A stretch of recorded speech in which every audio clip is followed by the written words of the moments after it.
हे blings. तो आज मैं जेलिसा की एक one shot mafia queens level list Hindi में एक्सप्लेन करने वाली हूँ। तुम सबको अब लाइक करना है वीडियो पर और चैनल को सब्सक्राइब करना है। तो मुझे नहीं लगता कि अब और बकबक करने की जरूरत है, तो वीडियो स्टार्ट करते हैं। Let's start. और मैं हूँ आप सबके साथ आप सबका प्यारा सैम। ये है रोज़ाना जंग पार्क, कोरिया की number 1 mafia. Heart, beautiful, sexy और काइंड हार्टेड तो बिल्कुल भी नहीं। कोरिया का हर एक इंसान इन्हें पहचानता है, इनकी इज्जत करता है और इनकी बात मान के चलता है। इवन पुलिस भी। मॉम डैड बचपन में ही गुजर गए थे और इस दुनिया में अब अपना है सिर्फ जेनी किम, मतलब उनकी एल्डर सिस्टर। ये है Jennie Kim, soft hearted, kind, sexy, heart, beautiful. पर जितनी भोली दिखती है, जितनी इनोसेंट दिखती है, उतनी भोली इनोसेंट तो बिल्कुल भी नहीं है।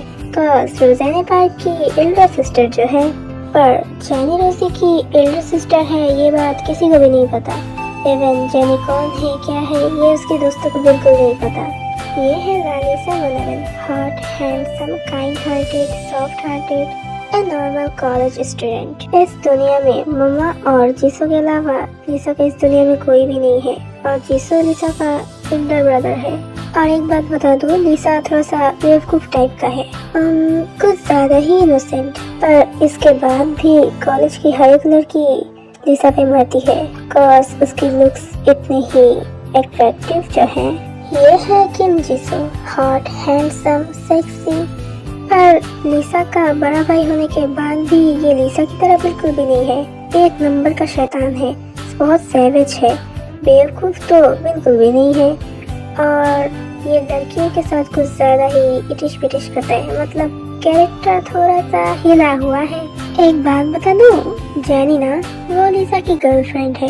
Yes, that's true. Every day college and होने के बाद जेनी लिसा के लिए वेट करती है और लिसा भी उसके पास आती है और दोनों बहुत एंजॉय करते हैं साथ में। कल उन दोनों की रिलेशन की फर्स्ट एनिवर्सरी है और इसलिए जेनी ने इम्पोर्टेंटली लिसा को बुलाया है। हे जेनी, देखो मैं आ गया। होप मैंने तुम्हें ज्यादा इंतजार तो नहीं कराया ना? हाँ, इंतजार तो तुमने मुझे थोड़ा बहुत कराया ही है और तुम आज कुछ ज्यादा ही लेट हो। बाय द वे, वो बड़ी बात नहीं है। मैं बोलना चाहती हूँ कि कल हमारी फर्स्ट एनिवर्सरी है तो मैं पार्टी देना चाहती हूँ। पर जेनी, हमारे रिलेशन की 1 ईयर कंप्लीट हो गई है, पर अभी तक मुझे ये भी नहीं पता तुम कौन हो, क्या हो, या फिर तुम्हारा होम कहाँ पे है। मुझे कुछ भी नहीं पता। ऐसा क्यों? ओह बेबी, चिंता मत करो, तुम्हें बहुत जल्दी सब कुछ पता चल जाएगा। और कल मैं तुम्हें अपनी छोटी बहन से मिलाने जा रही हूँ, तो मैं ये भी चाहती हूँ कि तुम मुझे अपनी मम्मा और बड़े भाई से मिलाओ। ओके, तो फिर कल मैं तुम्हें अपनी मम्मा और बड़े भाई से मिलाने वाला हूँ। पर तुम पार्टी कहाँ पे दे रहे हो? तुमने सोचा होगा कि शायद मैं यही कहीं आसपास किसी क्लब में पार्टी देने वाली हूँ, पर ऐसा नहीं है। देन जेनी लिसा को उस जगह की एड्रेस देती है जहाँ पे वो पार्टी देने वाली है। ओह माय गॉड, इतने लग्जरियस प्लेस में तुम पार्टी देने वाले हो। आई थिंक तुम बहुत रिच हो गए, है ना? बेब, तुम्हें इतना कुछ सोचने की जरूरत नहीं है। तुम जस्ट अपने भाई को लेके पार्टी पे चले आना, ओके? और पार्टी एंड होने के बाद मैं तुम्हारे साथ तुम्हारे घर पे जाके मम्मा से मिलूंगी, ओके? ओके बेब, तुम जैसा चाहते हो वैसा ही होगा। टाइम स्किप होता है और हम देखते हैं जीसू को लेके लिसा पार्टी प्लेस पे एंटर करती है। अरे वाह, तेरी गर्लफ्रेंड तो असल में बहुत रिच है। वैसे इसे तूने पटाया कैसे है? मुझे भी जरा बता, मुझे भी ऐसी रिच गर्लफ्रेंड चाहिए ना। भैया प्लीज, कम से कम यहाँ पे तो ऐसी हरकतें मत करो, यहाँ पे मेरी जीएफ भी है। हे बेबी, तुम चले आए? वेल, मैं कैसी दिख रही हूँ? वाओ बेबी, तुम तो बहुत ब्यूटीफुल दिख रही हो, वैसे हमेशा ही दिखती हो। और उसके बाद लिसा जीसू के साथ जेनी को इंट्रोड्यूस करा देती है। अदर साइड हम रोजे को देखते हैं, वो अकेले अकेले ही डांस कर रही थी और बहुत एंजॉय कर रही थी। पर सडनली उसकी नजरें लिसा के ऊपर जाके रुक जाती हैं। सडनली रोजी की हार्ट बीट बढ़ जाती है और पता नहीं उसे क्या हो जाता है, वो सिर्फ लिसा को देख रही थी। तभी अचानक ही वो बोलती है, फ्रेंड, वहाँ पे जो लड़की खड़ी है उसकी पूरी की पूरी डिटेल्स मुझे चाहिए और वो भी आज ही। मैम, आपको चिंता करने की जरूरत नहीं, मुझे पता है वो कौन है। वो जेनी मैम का लवर है, लालिसा मनोवन। इस दुनिया में उसकी मम्मा और उसके भाई के अलावा उसका और कोई नहीं, और वो जो साथ में उसके खड़ा है ना, वही उसका बड़ा भाई है, किम जी सक। फ्रीन की बातें सुन के रोजी एक डेविल स्माइल देती है, देन अपने आप से बोलती है, लालिसा मनावे, हाँ तुम्हें तो पता भी नहीं तुमने मेरे ऊपर कैसा मैजिक किया है, और अब तो तुम्हें मेरा बनना ही पड़ेगा।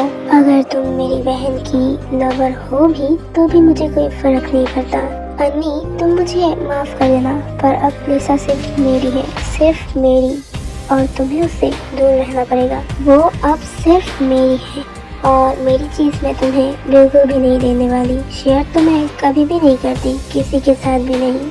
देन रोजी एक डेविल स्माइल देती है और वहाँ से कहीं गायब हो जाती है। हे फ्रीन इधर आओ।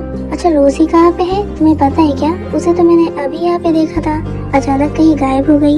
नो मैम मुझे नहीं पता, क्वीन थोड़ी देर पहले भी यहीं पे थी और अचानक ही कहीं चली गई। लिसा को बहुत अजीब सी फीलिंग्स हो रही थी। मतलब पहले तो फ्रीन ने रोजी को क्वीन कहा और उसे लग रहा था कि बहुत देर से कोई उसे घूरे जा रहा है। उसे तो पता था कि आज मैं उसे उसके होने वाले जीजू जी से मिलाने वाली हूँ, और फिर भी वो ऐसे गायब हो गई। ये भी कोई बात हुई वाला। जैनी मैं थोड़ा वॉशरूम से आता हूँ। हाँ देन लिसा वहाँ से वॉशरूम चली जाती है। अरे यार ये लड़की है या कुछ और, इतनी ब्यूटीफुल, इतनी अट्रैक्टिव और इतनी हॉट। ओएमजी नो नो, ये मैं क्या सोच रहा हूँ, ये तो मेरे भाई की जीफ है, मैं ऐसा नहीं सोच सकता। तो आप करते क्या हो? मैं एक छोटी सी कंपनी में जॉब करता हूँ और मुझे ऐसे आप बोलने की जरूरत नहीं। हाँ हम तो अब से दोस्त हैं, तो फिर इनफॉर्मली बात करो। हाँ इट्स ओके, ठीक है अब से हम इनफॉर्मली ही बात करेंगे। वेल आप बहुत ज़्यादा क्यूट हो। पता नहीं क्यों जानी को जीसू से बात करने में बहुत शर्म आ रही थी, इसलिए वो वहाँ से अपने दोस्तों के पास चली जाती है और जीसू भी अदर्स लड़कियों के साथ बहुत ज़्यादा मजे करने लगता है। मैंने तो पहले ही कहा था इस कमीने का कैरेक्टर हिला हुआ है। लाइफ में पहली बार ऐसा हुआ है कि मैं इतनी सारी लड़कियों के साथ हूँ पर मुझे हैप्पीनेस फील नहीं हो रही। समझ नहीं आ रहा मेरा ध्यान बार बार जाने की तरफ ही क्यों जा रहा है। अदर साइड वॉशरूम का काम खत्म करके लिसा आ ही रही थी तब सर का दर्द और भी बढ़ गया। एक्चुअली जब लिसा जेनी के साथ बात कर रही थी तब एक आदमी आया और उसे एक ड्रिंक देके बोला कि ये स्पेशल ड्रिंक है, ये आपके लिए, प्लीज इसे पी लीजिए। और वो स्पेशल ड्रिंक पीने के बाद से लिसा की हालत ऐसी है। तो अचानक लिसा बेहोश हो जाती है और जिस टाइम पे वो बेहोश हुई थी तब उसने नोटिस किया था कि उसके सामने एक ब्यूटीफुल गॉर्जियस गर्ल खड़ी थी। सीन चेंज होता है और हम देखते हैं कि रात के 3 बज रहे थे। सो हॉट, काश तुम होश में होते, पर अगर तुम होश में होते तो फिर सीधी बात सीधी से समझते नहीं ना, इसलिए मुझे ये रास्ता अपनाना पड़ा। वेल जो चीज़ मुझे नहीं मिलती वो मैं छीन लेती हूँ। अभी के लिए तो मुझे बस अपनी नीड्स को फिलअप करने के लिए तुम्हारी बॉडी चाहिए, पर मुझे हमेशा हमेशा के लिए तो तुम ही चाहिए ना। चिंता मत करो मैं तुम्हें भी छीन लूंगी। हाँ अगर मेरी बहन तुमसे प्यार करती है भी तो भी मुझे कोई फर्क नहीं पड़ता, क्योंकि यू आर माई ऑब्सेशन। तुम सिर्फ मेरे हो, मैं तुम्हें किसी के साथ शेयर नहीं करने वाली, किसी के साथ भी नहीं। टाइम स्कीप होता है और हम देखते हैं कि सुबह हो गई। सर में अभी भी बहुत दर्द है। ओह माय गॉड मेरे कपड़े, अरे मेरे कपड़े कहाँ गए? पहले तो उसे कुछ समझ नहीं आता पर धीरे धीरे वो समझ जाती है कि उसके साथ किसी ने वो सब किया है। लिसा बहुत ज्यादा टेंशन में आ जाती है, उसे समझ नहीं आता कि अब ये शक्ल वो जाने को कैसे दिखाएगी। कुछ देर बाद वो उस रूम से निकल के नीचे आ जाती है और नीचे आते ही उसे जेनी मिल जाती है। बेब तुम पूरी रात कहाँ पे थे? तुम्हें पता है मैं कितनी टेंशन में थी, हम सब ने तुम्हें कितना ढूंढा, तुम्हें पता है तुम कहाँ थे? मुझे ना बोल के तुम कहाँ चले गए थे? रिलैक्स बेब, मैं कोई छोटा बच्चा नहीं हूँ जो खो जाऊंगा, और मुझे थोड़ा काम था इसलिए मैं यहाँ से चला गया था। काम? कौन सा काम? ऐसा क्या काम कर रहे थे जो तुम्हें पूरी रात लग गई और तुमने मुझे इन्फॉर्म भी नहीं किया? अब छोड़ो ना जैनी, मैंने मम्मा को कल ही बोल रखा था कि तुम मेरे साथ आज आने वाली हो, तो अब वो सब छोड़ के मेरे साथ घर चलो। अरे ये लिसा अचानक इतनी अजीब सी बातें क्यों कर रहा है? इस कमीने ने कही कुछ। अरे नहीं, ये मैं क्या सोच रहा हूँ, ये सब इस गधे की बस की बात थोड़ी ना है। देन जेनी अब ज्यादा बातें नहीं बढ़ाती, चुपचाप लिसा के साथ उसके घर चली जाती है। हे मम्मा, कहाँ पे हो? जल्दी से आओ। अरे आ रही हूँ, चिड़िया थोड़ी ना हूँ जो उड़ के आऊँ। Good morning aunty. OMG लिसा जीसो, ये गुड़िया कौन है? ये परी कौन है? जल्दी से मुझे बताओ। मम्मा काम डाउन, असल में ये जेनी है। रियली? तुम जेनी हो? इतनी खूबसूरत? रियली? तुम रियली लिसा को लाइक करती हो? मुझे समझ नहीं आ रहा है कि तुम्हें इस गधे में क्या दिख गया। जी आंटी, मैं जेनी हूँ और ये गधा मुझे सच में बहुत पसंद है। तो ऐसी ही बातों बातों में जेनी एंड लिसा की मम्मा के बीच बहुत गुड रिलेशन हो जाती है। और अब हम सीधा 4 महीने बाद देखते हैं।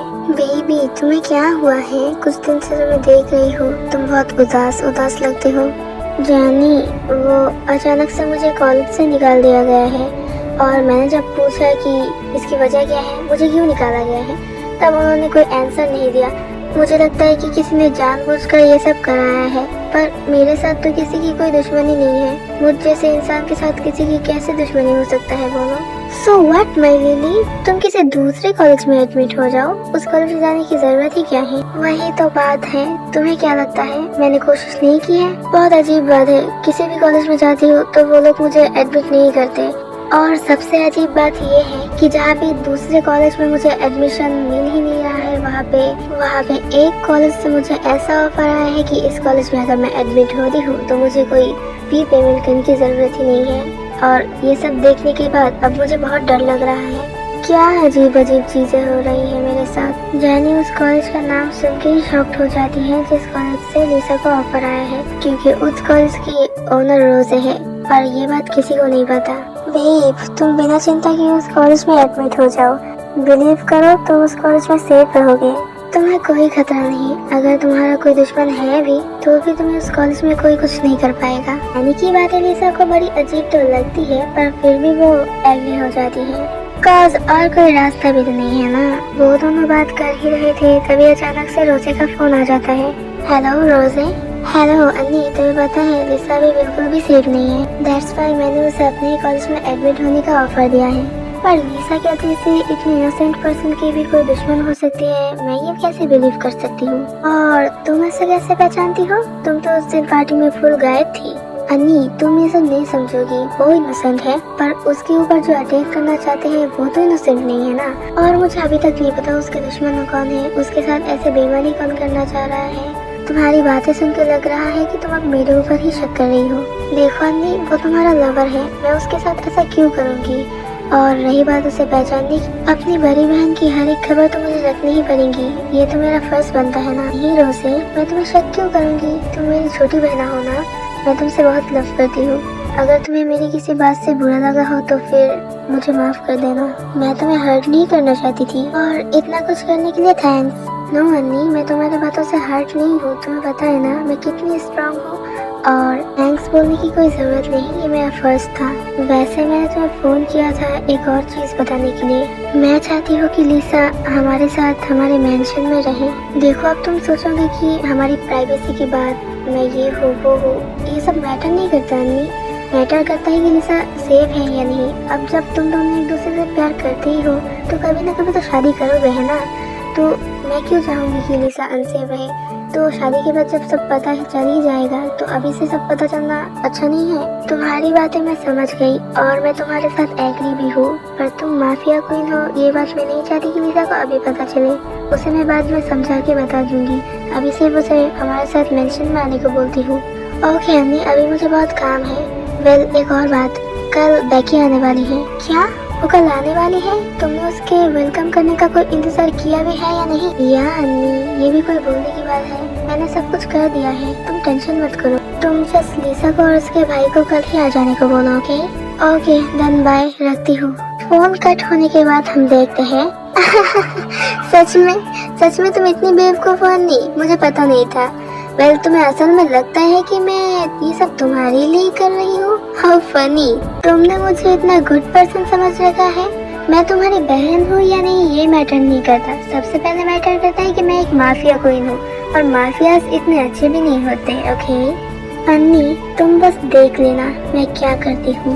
एक बार सिर्फ मुझे लिसा के थोड़े करीब जाने दो, फिर देख लेना मैं क्या करती हूँ। Remember she is only mine. और हमारी माफिया क्वीन जब ये सब प्लान कर रही थी तब हम देखते हैं कि उसे भी कोई पीछे से देख रहा है और हमेशा ही उसे ऐसे ही कोई नजर में रख रहा है। बहुत वियर्ड है ना? क्या हुआ जानी? वो मैं रोजी के साथ बात कर रही थी। बेब मैं तुम्हें कुछ बताना चाहती हूँ। तुम्हारा घर उस कॉलेज से बहुत दूर है जहाँ पे तुम्हारा एडमिशन हुआ है। तुम हर रोज तो अपने घर से वहाँ पे इतने तो टाइम भी नहीं जा सकते ना, तुम्हारे बहुत क्लासेस मिस हो जाएंगे। तो मैं चाहती हूँ कि तुम और जीसो हमारे घर पे रहो। कोई प्रॉब्लम नहीं, तुम चाहो तो हर एक हफ्ते आंटी को जाके देख के आ सकते हो। लिसा को जाने की बात ठीक ही लगी तो वो जाने के साथ एग्री हो जाती है। देन वो घर पे आती है और उसकी मम्मा और जीसो को सब कुछ बताती है। देन हम देखते हैं जीसो, बोगम और लिसा सब कुछ पैक कर रहे थे जेनी के साथ उसके मेंशन में जाने के लिए। बोगम लिसा और जीसो का अच्छा दोस्त है। अबे बैंगन के बच्चे जल्दी कर, जेनी बाहर वेट कर रही है। पर मैं कितनी बार बोलूं, मेरा नाम बैंगन नहीं बोगम है। अबे तो जो भी आम है वो मैटर नहीं करता, जल्दी कर, जेनी वेट कर रही है। अरे जेनी लिसा की गर्लफ्रेंड है, उसे कोई फर्क नहीं पड़ता जेनी बाहर खड़ी है या बैठी है। पर इस कमीने को इतनी प्रॉब्लम है। वाह क्या जमाना आ गया। लिसा मैं ये सब चीजें लेके बाहर जा रही हूँ, तो इस सारे हुए बैंगन को लेके चले आना। ओके भाई तुम जाओ, मैं बोगम को लेके चला आऊंगा। हाँ जेनी मुझे नहीं लगता कि हम ज्यादा लेट हुए हैं, पर फिर भी जितनी भी देरी हुई है ना उसके पीछे पूरा का पूरा हाथ उस सड़े हुए बैंगन का है। व्हाट? सड़ा हुआ बैंगन? ये क्या है? अभी बताता हूँ। वो जो लिसा के साथ आ रहा है ना गनचक्कर, वही सड़ा हुआ बैंगन है। ओह हाय बेबी, मैं चला आया, सॉरी थोड़ा सा लेट हो गया। No babe it's okay. Hi मैं हूँ बोगम, लिसा और जीसो का करीबी दोस्त। ओह हाय कैसे हो आप? तो उन सब में ऐसे ही बातें चलती रहती हैं। देन टाइम स्कीप होता है। हम देखते हैं सब जेनी और रोजी के मेंशन में चले आए हैं एंड बोगम भी चला गया है, रात भी हो गई है। वेल एक बात तो कहनी पड़ेगी, लिसो इस मेंशन को देख के बहुत ज्यादा हैरान हो गए थे। ओके अब हम देखते हैं कि रात के 10 बज गए हैं और सब डिनर टेबल में बैठे हुए हैं एंड वेटिंग फॉर रोजी। एंड कुछ देर बाद रोजी की एंट्री होती है। ओह हेलो मनोरन, कैसे हो? ओह या miss Rosie, I am good, what about you? या मैं भी बहुत अच्छी हूँ। वेल तुम्हें देख के और भी अच्छी हो गई। हे ब्यूटी, सिर्फ उसकी ही खबर दिया करोगी, थोड़ा हमें भी तो देखो। अरे भैया ये क्या कर रहे हो, वो मेरी जीफ की बहन है, उसके साथ तो कम से कम फ्लर्ट मत करो। या handsome, I am also good. और हम देखते हैं कि रोजी की ये सब बातें सुन के और लिसा के साथ उसको इतना क्लोज होते देख के जेनी को ये बिल्कुल भी पसंद नहीं आ रहा था। हम बोल सकते हैं कि ये सारी चीजें जेनी को बहुत ज्यादा गुस्सा दिला रही थी। अदर साइड हम देखते हैं कि उन सबको ऐसे बातें करते हुए प्लस डिनर करते हुए कोई बहुत दूर से देख रहा था। And for your kind information मैं बोल देती हूँ कि ये वही आदमी था जो रोजी को पहले घूर रहा था। आई मीन उस टाइम पर जिस टाइम पर वो जेनी के साथ कॉल पे बात कर रही थी। नेक्स्ट सीन शिफ्ट होता है रात के 2 बजे एंड तब सब सो रहे थे। फिर से आज भी। हे तुम कौन हो, अपना फेस दिखाओ, हर रोज मेरे साथ ये सब क्यों करते हो? तुम्हें पता है ना मैं मिंगल हूँ, फिर भी मेरे साथ ये सब करते हो, तुम्हें शर्म नहीं आती? देखो प्लीज मुझे छोड़ दो, ये सब मत करो। तुम्हें पता है मेरी जीफ को अगर ये सब पता चल गया तो फिर क्या होगा? मैं उसे क्या जवाब दूंगा, मैं उसे ये शक्ल फिर से कैसे दिखाऊंगा? प्लीज मुझे छोड़ दो, ये सब मत करो। उफ बेब, मूड क्यों खराब कर रहे हो? प्लीज मुझे मेरा काम करने दो। और तुम्हें मेरी फेस देखने की इतनी जल्दी है? ठीक है मैं तुम्हें अपना फेस दिखा दूंगी, पर सही वक्त पर। और तुम मिंगल हो? उसकी मुझे कोई परवाह नहीं, वो तुम्हारी जीएफ है, बेबी तो नहीं। अगर बेबी भी होती तो भी मुझे कोई फर्क नहीं पड़ता, क्योंकि तुम सिर्फ मेरी हो, सिर्फ मेरी। और तुम्हें पाने का हक सिर्फ मुझे है, सिर्फ मुझे और किसी को नहीं। तो ऐसे ही रोज़े फुल नाइट लिसा का रोमांटिक टॉर्चर करती है एंड टॉर्चर इस लेवल की थी कि लिसा की मेन थिंग देरी हो जाती है। छी यार ये मैंने क्या लिखा है? जब मैं स्टोरी लिखने बैठती हूँ तब मेरा दिल और दिमाग कहाँ पे रहता है? मैं भी रोज़े के पास चला जाता है। तो सुबह हो जाती है और लिसा एंड रोज़े दोनों ही उठ जाते हैं एंड शावर भी ले लेते हैं। तो ब्रेकफास्ट टाइम पे जीसा एंड जेनी दोनों ही डाइनिंग टेबल पर बैठे बैठे लिसा एंड रोज़े के लिए वेट कर रहे थे। जैनी तो बैठे बैठे कल के इंसिडेंट के बारे में सोच रही थी। रोजे का लिसा के साथ इतना करीब होना, वो सब कुछ सोच रही थी। अदर साइड जीसू तो जस्ट इम्प्रेस्ड होके जैनी को जैनी की ब्यूटी को देख रही थी। उसने बहुत कोशिश की जैनी से दूर जाने की, उसको ना देखने की, पर अब जैनी उसकी हैबिट बन गई है। उसे एक पल ना देख के जीसू को चैन नहीं आता, तो वो अब अपने आप को कंट्रोल नहीं कर पा रही है। जैनी, क्या मैं तुमसे एक सवाल पूछ सकता हूँ? हाँ पूछो ना। क्या तुम कोई परी हो जो इंसान के रूप में जमीन पे उतर आई है? अरे क्या बोल रहे हो तुम? जस्ट शट अप, ये कोई बोलने की बात है? मैं परी क्यों होगी भला? मैं तो इंसान ही हूँ। उफ जीसू, तुम भी ना। जैनी जीसू की बात सुन के बहुत ज्यादा शाई फील करती है और एक ही टाइम पे उसे बहुत अच्छा भी लगता है। तो वो दोनों ऐसी ही बातें कर रहे थे और बहुत ज्यादा एंजॉय कर रहे थे। दोनों ही एक दूसरे के साथ बहुत ज्यादा कंफर्टेबल फील कर रहे थे। और तभी एक साथ जेलिसा की एंट्री होती है और डाइनिंग टेबल के पास आते वक्त अचानक से ही उन दोनों में टक्कर हो जाती है। एंड जब रोजे गिरने वाली होती है तब लिसा अचानक से उसे पकड़ लेती है। सीन कुछ ऐसा हो जाता है, मतलब रोजे डायरेक्ट लिसा के बाहों में जाके गिरती है। हाँ, एक प्यारा सा आई कांटेक्ट। तुम सब इमेजिन कर लो ना, दोनों ही बहुत ज्यादा नर्वस और एक्साइटेड हो जाते हैं। रोजे के दिल में तो ऐसे ही आग जली हुई थी और अब लिसा के दिल में भी आग जलने लगी है। लिसा एंड रोजे दोनों को ही बहुत ज्यादा हॉट फील होता है और वो दोनों ही अनजाने में इस टाइम को, इस मोमेंट को एंजॉय कर रहे थे। राइट नाउ लिसा रोजे के साथ जो फील कर रही है वो उसने जैनी के साथ तो कभी भी फील नहीं किया था। उसके मन में जो फीलिंग्स आ रही है, जो अच्छा लग रहा है उसे, ऐसा कुछ जैनी के साथ कभी नहीं हुआ था। रोजे मन ही मन बोलती है, काश टाइम यहीं पे रुक जाए, वक्त कभी ना बीते। ये मोमेंट मेरी लाइफ की सबसे बेस्ट मोमेंट है। एक अजीब सा अपनापन, एक अजीब सी खुशी, मैंने ये सब पहले कभी फील नहीं किया था। मुझे लगता है कि अब तुम मेरे ऑब्सेशन बन गए हो लिसा। तुम्हारे बिना मेरा जीना मुश्किल है। मैं तुम्हें पाके ही रहूंगी, चाहे इसके लिए मुझे जितना नीचे क्यों न जाना पड़े। जिस हद तक जाना पड़ेगा मैं उस हद तक ही जाऊंगी, फिर भी मैं तुम्हें अपना बना के ही रहूंगी। Cause now you're my obsession। कोई इंसान इतनी खूबसूरत कैसे हो सकती है? उसके आंखों में कुछ है, कुछ ऐसा है जो मुझे खींच रही है। उसके लिप्स उफ, कुछ ज्यादा ही मुझे खींच रही है। मैं पागल हो रही हूँ। ये मुझे क्या हो रहा है? ऐसी फीलिंग्स से तो मैं अनजान हूँ। ये फीलिंग्स नहीं है, मेरे साथ तो ऐसा कभी भी नहीं हुआ। ये मुझे क्या हो रहा है? नहीं, मैं ऐसा नहीं कर सकती। मैं उसके बहन में नहीं गिर सकती, वो मेरी जीएफ की बहन है। नहीं, मैं जैनी के साथ ऐसा नहीं कर सकती। ये सब सोच के लिसा रोजे से दूर जाने की कोशिश तो करती है, पर उससे हो नहीं रहा था। वो बहुत कोशिश करती है रोजे को छोड़ने की, पर वो दोनों सेम पोजीशन में ही थे। दोनों में से एक भी दूर नहीं जा पा रही थी। अदर साइड ये सब कुछ देख के जैनी अपनी जेलसी को कंट्रोल नहीं कर पाती। वो गुस्से से एकदम लाल हो जाती है और भागते हुए आके उन दोनों को अलग कर देती है। वो भागते हुए आके इतनी जोर से रोजा एंड लिसा को दो तरफ धक्का देती है कि दोनों ही गिर जाते हैं। और जैनी को इतना गुस्सा होते देख के सब कुछ संभालने के लिए जीसू भी चला आता है एंड जैनी को पीछे से होल्ड कर लेता है। जैनी ये क्या कर रही हो? अपने आप को संभालो। तुमने देखा तुमने कितनी जोर से उन दोनों को धक्का दिया, उन दोनों को चोट भी तो लग सकती है। हे रोजे, तुम ठीक तो हो? तुम्हें कुछ हुआ तो नहीं? तुम्हें चोट तो नहीं लगी ना? नहीं, वो मैं ठीक हूँ।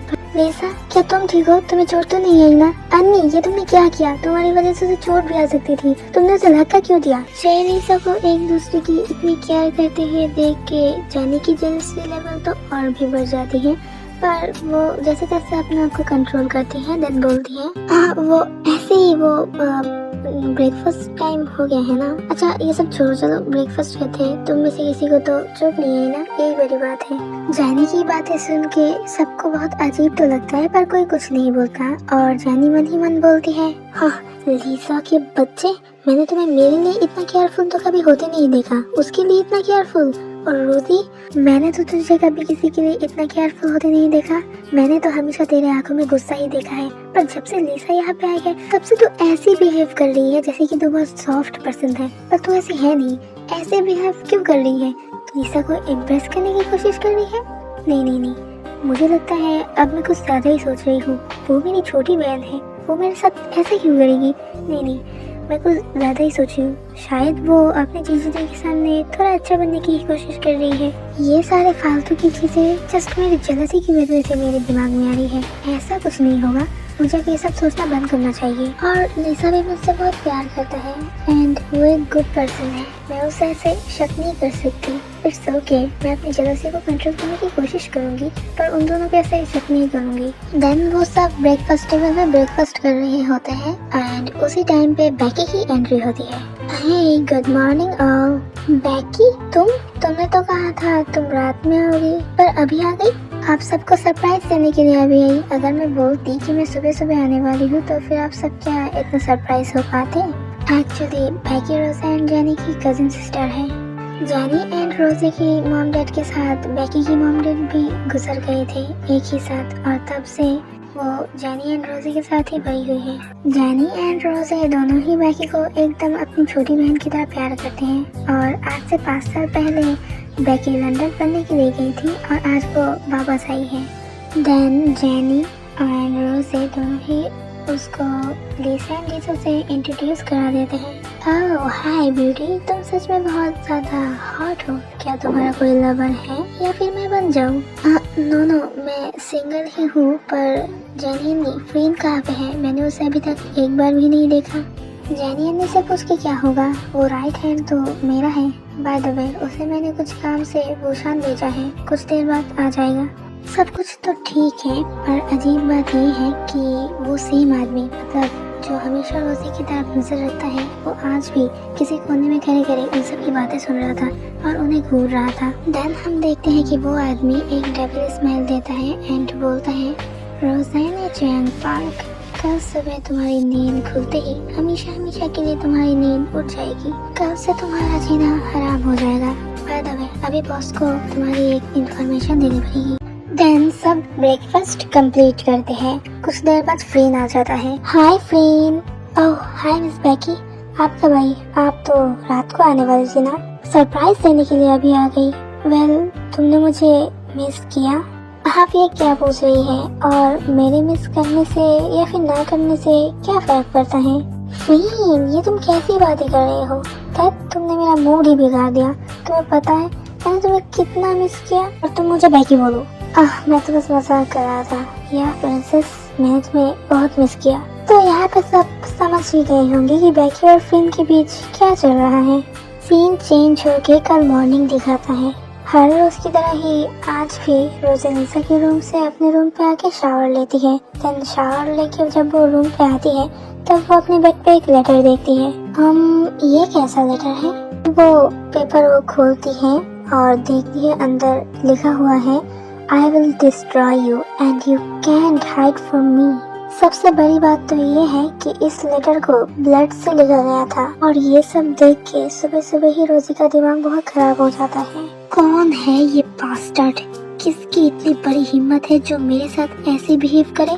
लगता है इसे मरने का बड़ा शौक है। ओके, मैं तेरी ये ख्वाहिश पूरी कर दूंगी। फ्रीन, where are you? जल्दी से यहाँ पे आओ। Yes queen, what's happen? क्या हुआ? आप ऐसे क्यों चिल्ला रही हो? देन रोज़े फ्रीन को सब कुछ दिखाती है एंड बोलती है, कौन है ये बदतमीज जिसे मरने का इतना शौक है? इसकी पूरी डिटेल्स निकालो। किसने भेजा है मुझे ये लेटर? जल्दी से उसे निकालो, वरना मैं तुम्हें छोड़ूंगी नहीं। ओके क्वीन, आप गुस्सा मत कीजिए, मुझे बस थोड़ा सा टाइम दे दीजिए। मैं इस बदतमीज को ढूंढ निकालूंगी। जो करना है जल्दी करो। देखते देखते 1 महीना बीत जाता है, पर ये फालतू लेटर जिसने भेजा है वो अभी तक नहीं मिला। लिसा हर रोज कॉलेज जाती है और एक दिन मिडनाइट पे रोज़े जब सोफे पे बैठी थी, आज वो अपनी नीड्स को फिल अप करने के लिए लिसा के रूम पे नहीं गई थी, बस ऐसे ही अकेले बैठी थी और उस लेटर के बारे में सोच रही थी। तभी अचानक लिसा की नींद टूट जाती है और वो पानी पीने के लिए नीचे आती है। हे रोजी, तुम अकेले यहाँ पे क्या कर रही हो? नहीं, वो मैं ऐसे ही बैठी थी। तुम यहाँ पे इतनी रात को क्यों? वो मैं पानी पीने आया था। लिसा, क्या तुम कुछ देर के लिए मेरे साथ यहाँ पे रुक सकते हो? बिकॉज मैं बहुत ज्यादा अकेलापन महसूस कर रही हूँ। Okay, no problem. वेट, मैं तुम्हारे लिए ड्रिंक लेके आता हूँ, अच्छा लगेगा। Okay and thanks. No, thanks बोलने की कोई जरूरत नहीं है। फिर लिसा ड्रिंक लेके आने के बाद दोनों ही उसे पीते हैं एंड दोनों ही गॉसिप कर रहे थे और तभी दोनों की एक छोटी सी रोमांटिक आई कांटेक्ट होती है। रोजे, क्या तुम्हें पता है कि तुम्हारी लिप्स में एक अजीब सी मैजिक है? तुम्हारी लिप्स किसी को भी अपनी तरफ एक मैग्नेट की तरह खींच सकती है एंड बहुत ज्यादा पावरफुली खींचती है, जैसे कि कोई रह ना पाए। तो क्या ये लिप्स तुम्हें भी खींचती है? लिसा कुछ नहीं बोलती, वो चुप रहती है और लिसा को ऐसे चुप रहते देख के रोजे अचानक ही उसे किस कर बैठती है। ये एक सॉफ्ट किस थी बट एक लॉन्ग किस थी। लिसा शॉक्ड थी पर वो कुछ नहीं बोलती, वो जस्ट रोजी को रिस्पॉन्स करती है। दोनों की हार्ट्स बहुत जोर से बीट कर रही थी, दोनों ही बहुत ज्यादा हॉट फील कर रहे थे। कुछ देर बाद रोजी लिसा को छोड़ देती है। उसे समझ नहीं आ रहा था कि अब लिसा कैसे एक्ट करेगी। उसे लग रहा था कहीं लिसा उसे हेट तो ना करे, पर रोजी को फुल शॉक्ड करके लिसा खुद से उसे किस करना स्टार्ट करती है। एक वार्म किस जो पहले तो बहुत सॉफ्ट थी एंड स्लो थी पर अब डीप किस में बदल गई है। लिसा रोजी को वाल पे पिन करती है एंड उसे एग्रेसिवली किस करना स्टार्ट करती है। वो दोनों ही इस चीज को बहुत ज्यादा एंजॉय कर रहे थे। रोजे तो ये सब देख के बहुत ज्यादा हैप्पी थी। ऑन द साइड लिसा को तो समझ ही नहीं आ रहा है कि वो क्या कर रही है। किस के बीच अब धीरे धीरे रोजी की हैंड नीचे जा रही थी। रोजी की हाथ नीचे जाते जाते जहाँ पे लिसा की पैंट की चेन थी वहाँ जाके रुक जाती है एंड कुछ देर बाद वो चेन को ओपन करना स्टार्ट करती है, पर तभी कुछ नीचे गिरने की साउंड होती है और वो दोनों ही शॉक्ड होकर उस तरफ देखते हैं। सामने की सीन देख के लिसा की तो होश ही उड़ जाते हैं क्योंकि सामने जेनी एक एंग्री फेस लेके उन दोनों को घूर रही थी। अचानक ही जेनी भागते हुए आती है और रोजे को स्लैप करती है। बहन नाम की कलंक है तू जैसी बहन की मुझे कोई जरूरत ही नहीं है, मैं तेरा मर्डर कर दूंगी, माइंड इट। रोजे भी अपना गुस्सा कंट्रोल नहीं कर पाती, जेनी को बोलती है, हाँ, तुम्हें क्या लगता है तुम मुझे धमकी दोगी और मैं डर के लिसा को छोड़ दूंगी? ऐसा नहीं होगा, मैं लिसा से प्यार करती हूँ और वो सिर्फ मेरी है, उसे पाने के लिए मैं कुछ भी कर सकती हूँ, कुछ भी, जरूरत पड़ने पर तुम्हारा खून भी कर सकती हूँ। और तुम तो उसे कभी भी नहीं पा सकती क्योंकि लिसा खुद मुझसे प्यार करती है। अभी उसकी आंखों में मेरे लिए जो प्यार दिख रहा है, क्या तुमने कभी अपने लिए उसकी आंखों में वो प्यार देखा है? लिसा मेरे लिए जितना केयरफुल है, क्या कभी तुमने उसे अपने लिए उतना केयरफुल होते देखा है? तो अब तुम कैसे कह सकती हो कि लिसा मुझसे नहीं तुमसे प्यार करती है? और जो तुमसे प्यार ही नहीं करता तुम उसके साथ हैप्पी कैसे रहोगी? सो प्लीज शराफत से उसे मुझे दे दो। पर जेनी रोजे एंड उसकी बातों को टोटली इग्नोर करती है। देन लिसा का हाथ पकड़ के उसे अपने रूम पे ले जाती है। ये सब कुछ देख के रोजे को गुस्सा तो आ रहा था पर वो कंट्रोल कर लेती है। हाँ, तुम उसे ले जाना चाहती हो, ले जाओ, अभी के लिए मैं तुम्हें कुछ नहीं बोलूंगी, पर तुम ये मत सोचना कि मैं तुम्हें ऐसे ही जान लूंगी। तुम अभी के लिए उसे ले जा रही हो, इसका ये मतलब नहीं कि तुम जंग जीत गई, जीत तुम मेरी ही होगी। रूम पे आते ही जाने का रिएक्शन एकदम से चेंज हो जाता है। उसका एंग्री फेस सैड फेस में बदल जाता है। वो रो पड़ती है और लिसा का हाथ भी छोड़ देती है और विंडो के पास जाके चुपचाप रोने लगती है। जानी प्लीज मत रो, आई एम रियली सॉरी, मुझे पता है कि मैंने तुम्हारे साथ बहुत गलत किया और मैं अपने किए पे शर्मिंदा हूँ, प्लीज मुझे माफ कर दो। अगर मुझे माफ भी नहीं कर सकते तो एटलीस्ट मुझे सजा दे दो, पर फिर भी ऐसे मत रो, मैं सच में शर्मिंदा हूँ। क्यों किया मेरे साथ ऐसा? उसके पास ऐसा क्या है जो मेरे पास नहीं है? उसमें तुम्हें ऐसा क्या दिखा जो मुझ में नहीं दिखा? मेरी गलती क्या थी? सच्चा प्यार ही तो किया था ना। मानती हो कि वो बहुत ज्यादा ब्यूटीफुल है और मैं भी तो ब्यूटीफुल हूँ ना। जस्ट टेल मी, तुम्हें कैसी लड़की चाहिए? मैं बस वैसी ही बन जाऊंगी, पर फिर भी अब और नहीं सहा जा रहा मुझसे, प्लीज ऐसा मत करो, मैं तुमसे सच में बहुत ज्यादा प्यार करती हूँ, प्लीज प्लीज मेरे से ऐसा मत करो, मैं और नहीं सह सकती, मैं पागल हो रही हूँ। मैंने देखा है, मैंने नोटिस किया है, जब से तुम दोनों की मुलाकात हुई है ना, तुम मुझे इग्नोर करते हो, तुम हमेशा उसके आसपास रहते हो और वो भी हमेशा तुम्हारे आसपास रहने की कोशिश करती है। प्लीज प्लीज अब और नहीं सह सकती मैं सच में मैं मर जाऊंगी। प्लीज मेरे साथ ऐसा मत करो। सच्चा प्यार ही तो किया है, क्या प्यार करना गुनाह है? तो फिर प्लीज मुझे इसकी सजा मत दो। आई एम ऑलरेडी हर्ट, बहुत ज्यादा हर्ट हूँ, अब मुझसे और नहीं सहा जा रहा। Chaeni I am really sorry, please please मुझे माफ कर दो। मुझे पता है मैंने कितनी बड़ी गलती की है, मैं रियली शर्मिंदा हूँ। प्लीज तुम मुझे माफ कर दो। तुम मुझे जो बोलोगी मैं वही करूँगा। मैं उससे दूर जाने की कोशिश करूँगा। माफी चाहते हो ना तुम? ओके, तो फिर कोई बात नहीं, मैं तुम्हें माफ कर दूंगी, पर इसके लिए तुम्हें कल मुझसे कोर्ट जाके शादी करनी पड़ेगी। कोई बहाना नहीं दे सकते, अगर तुमने बहाना दिया तो फिर मैं तुम्हें माफ नहीं करूंगी। जानी ये कैसी बात है, कल ही शादी? अरे मैंने कब कहा कि मैं तुमसे शादी नहीं करूंगा?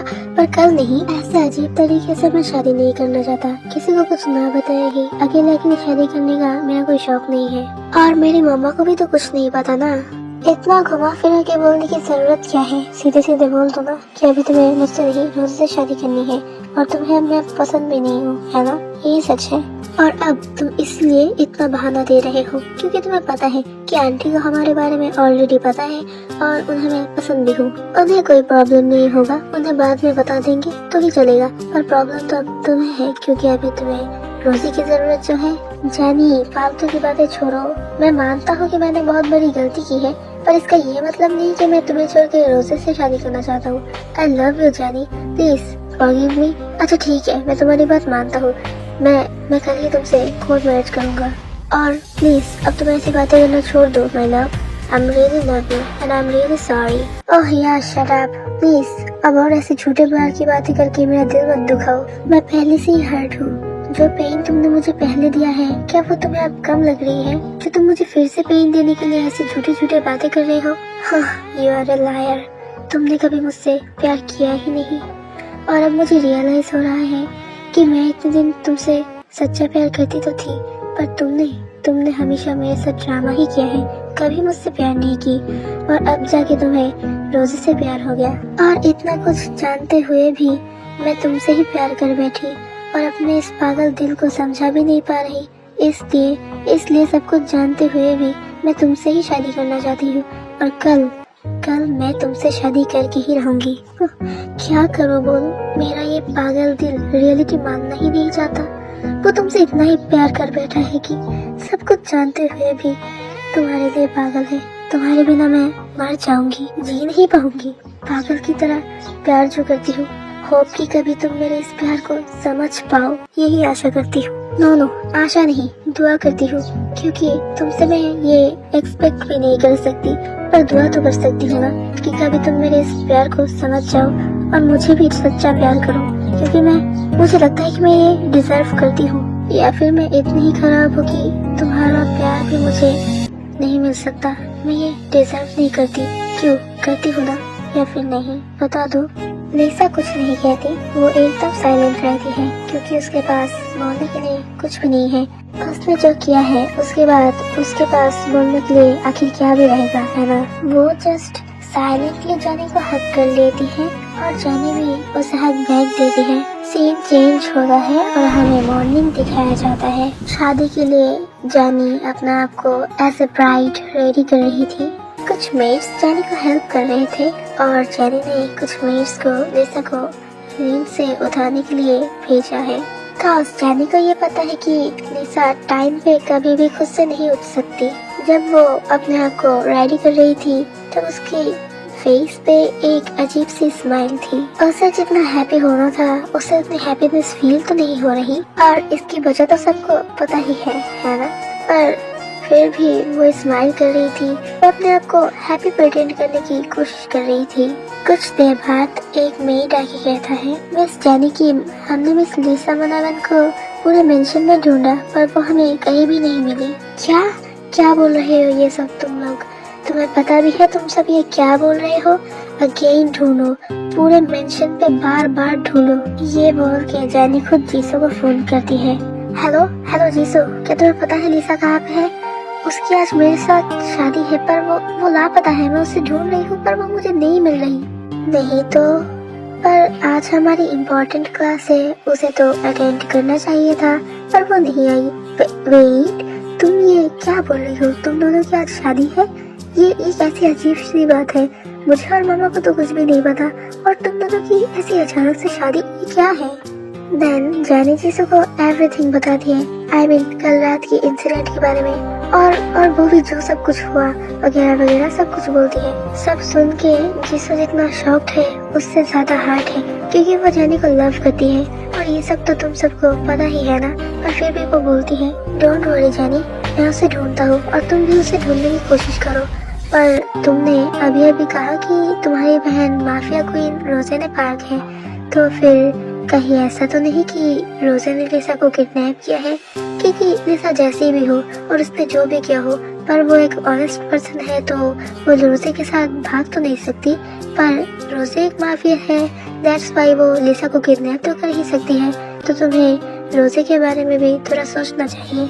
यस, तुमने ठीक कहा, ये बात तो मेरे दिमाग में आया ही नहीं। मैं अभी रोजे के पास जाती हूँ और मुझे 100% लगता है कि ये काम रोजे का ही होगा। देन वो रोजे के रूम में जाती है और रोजे उसे वहाँ मिल भी जाती है।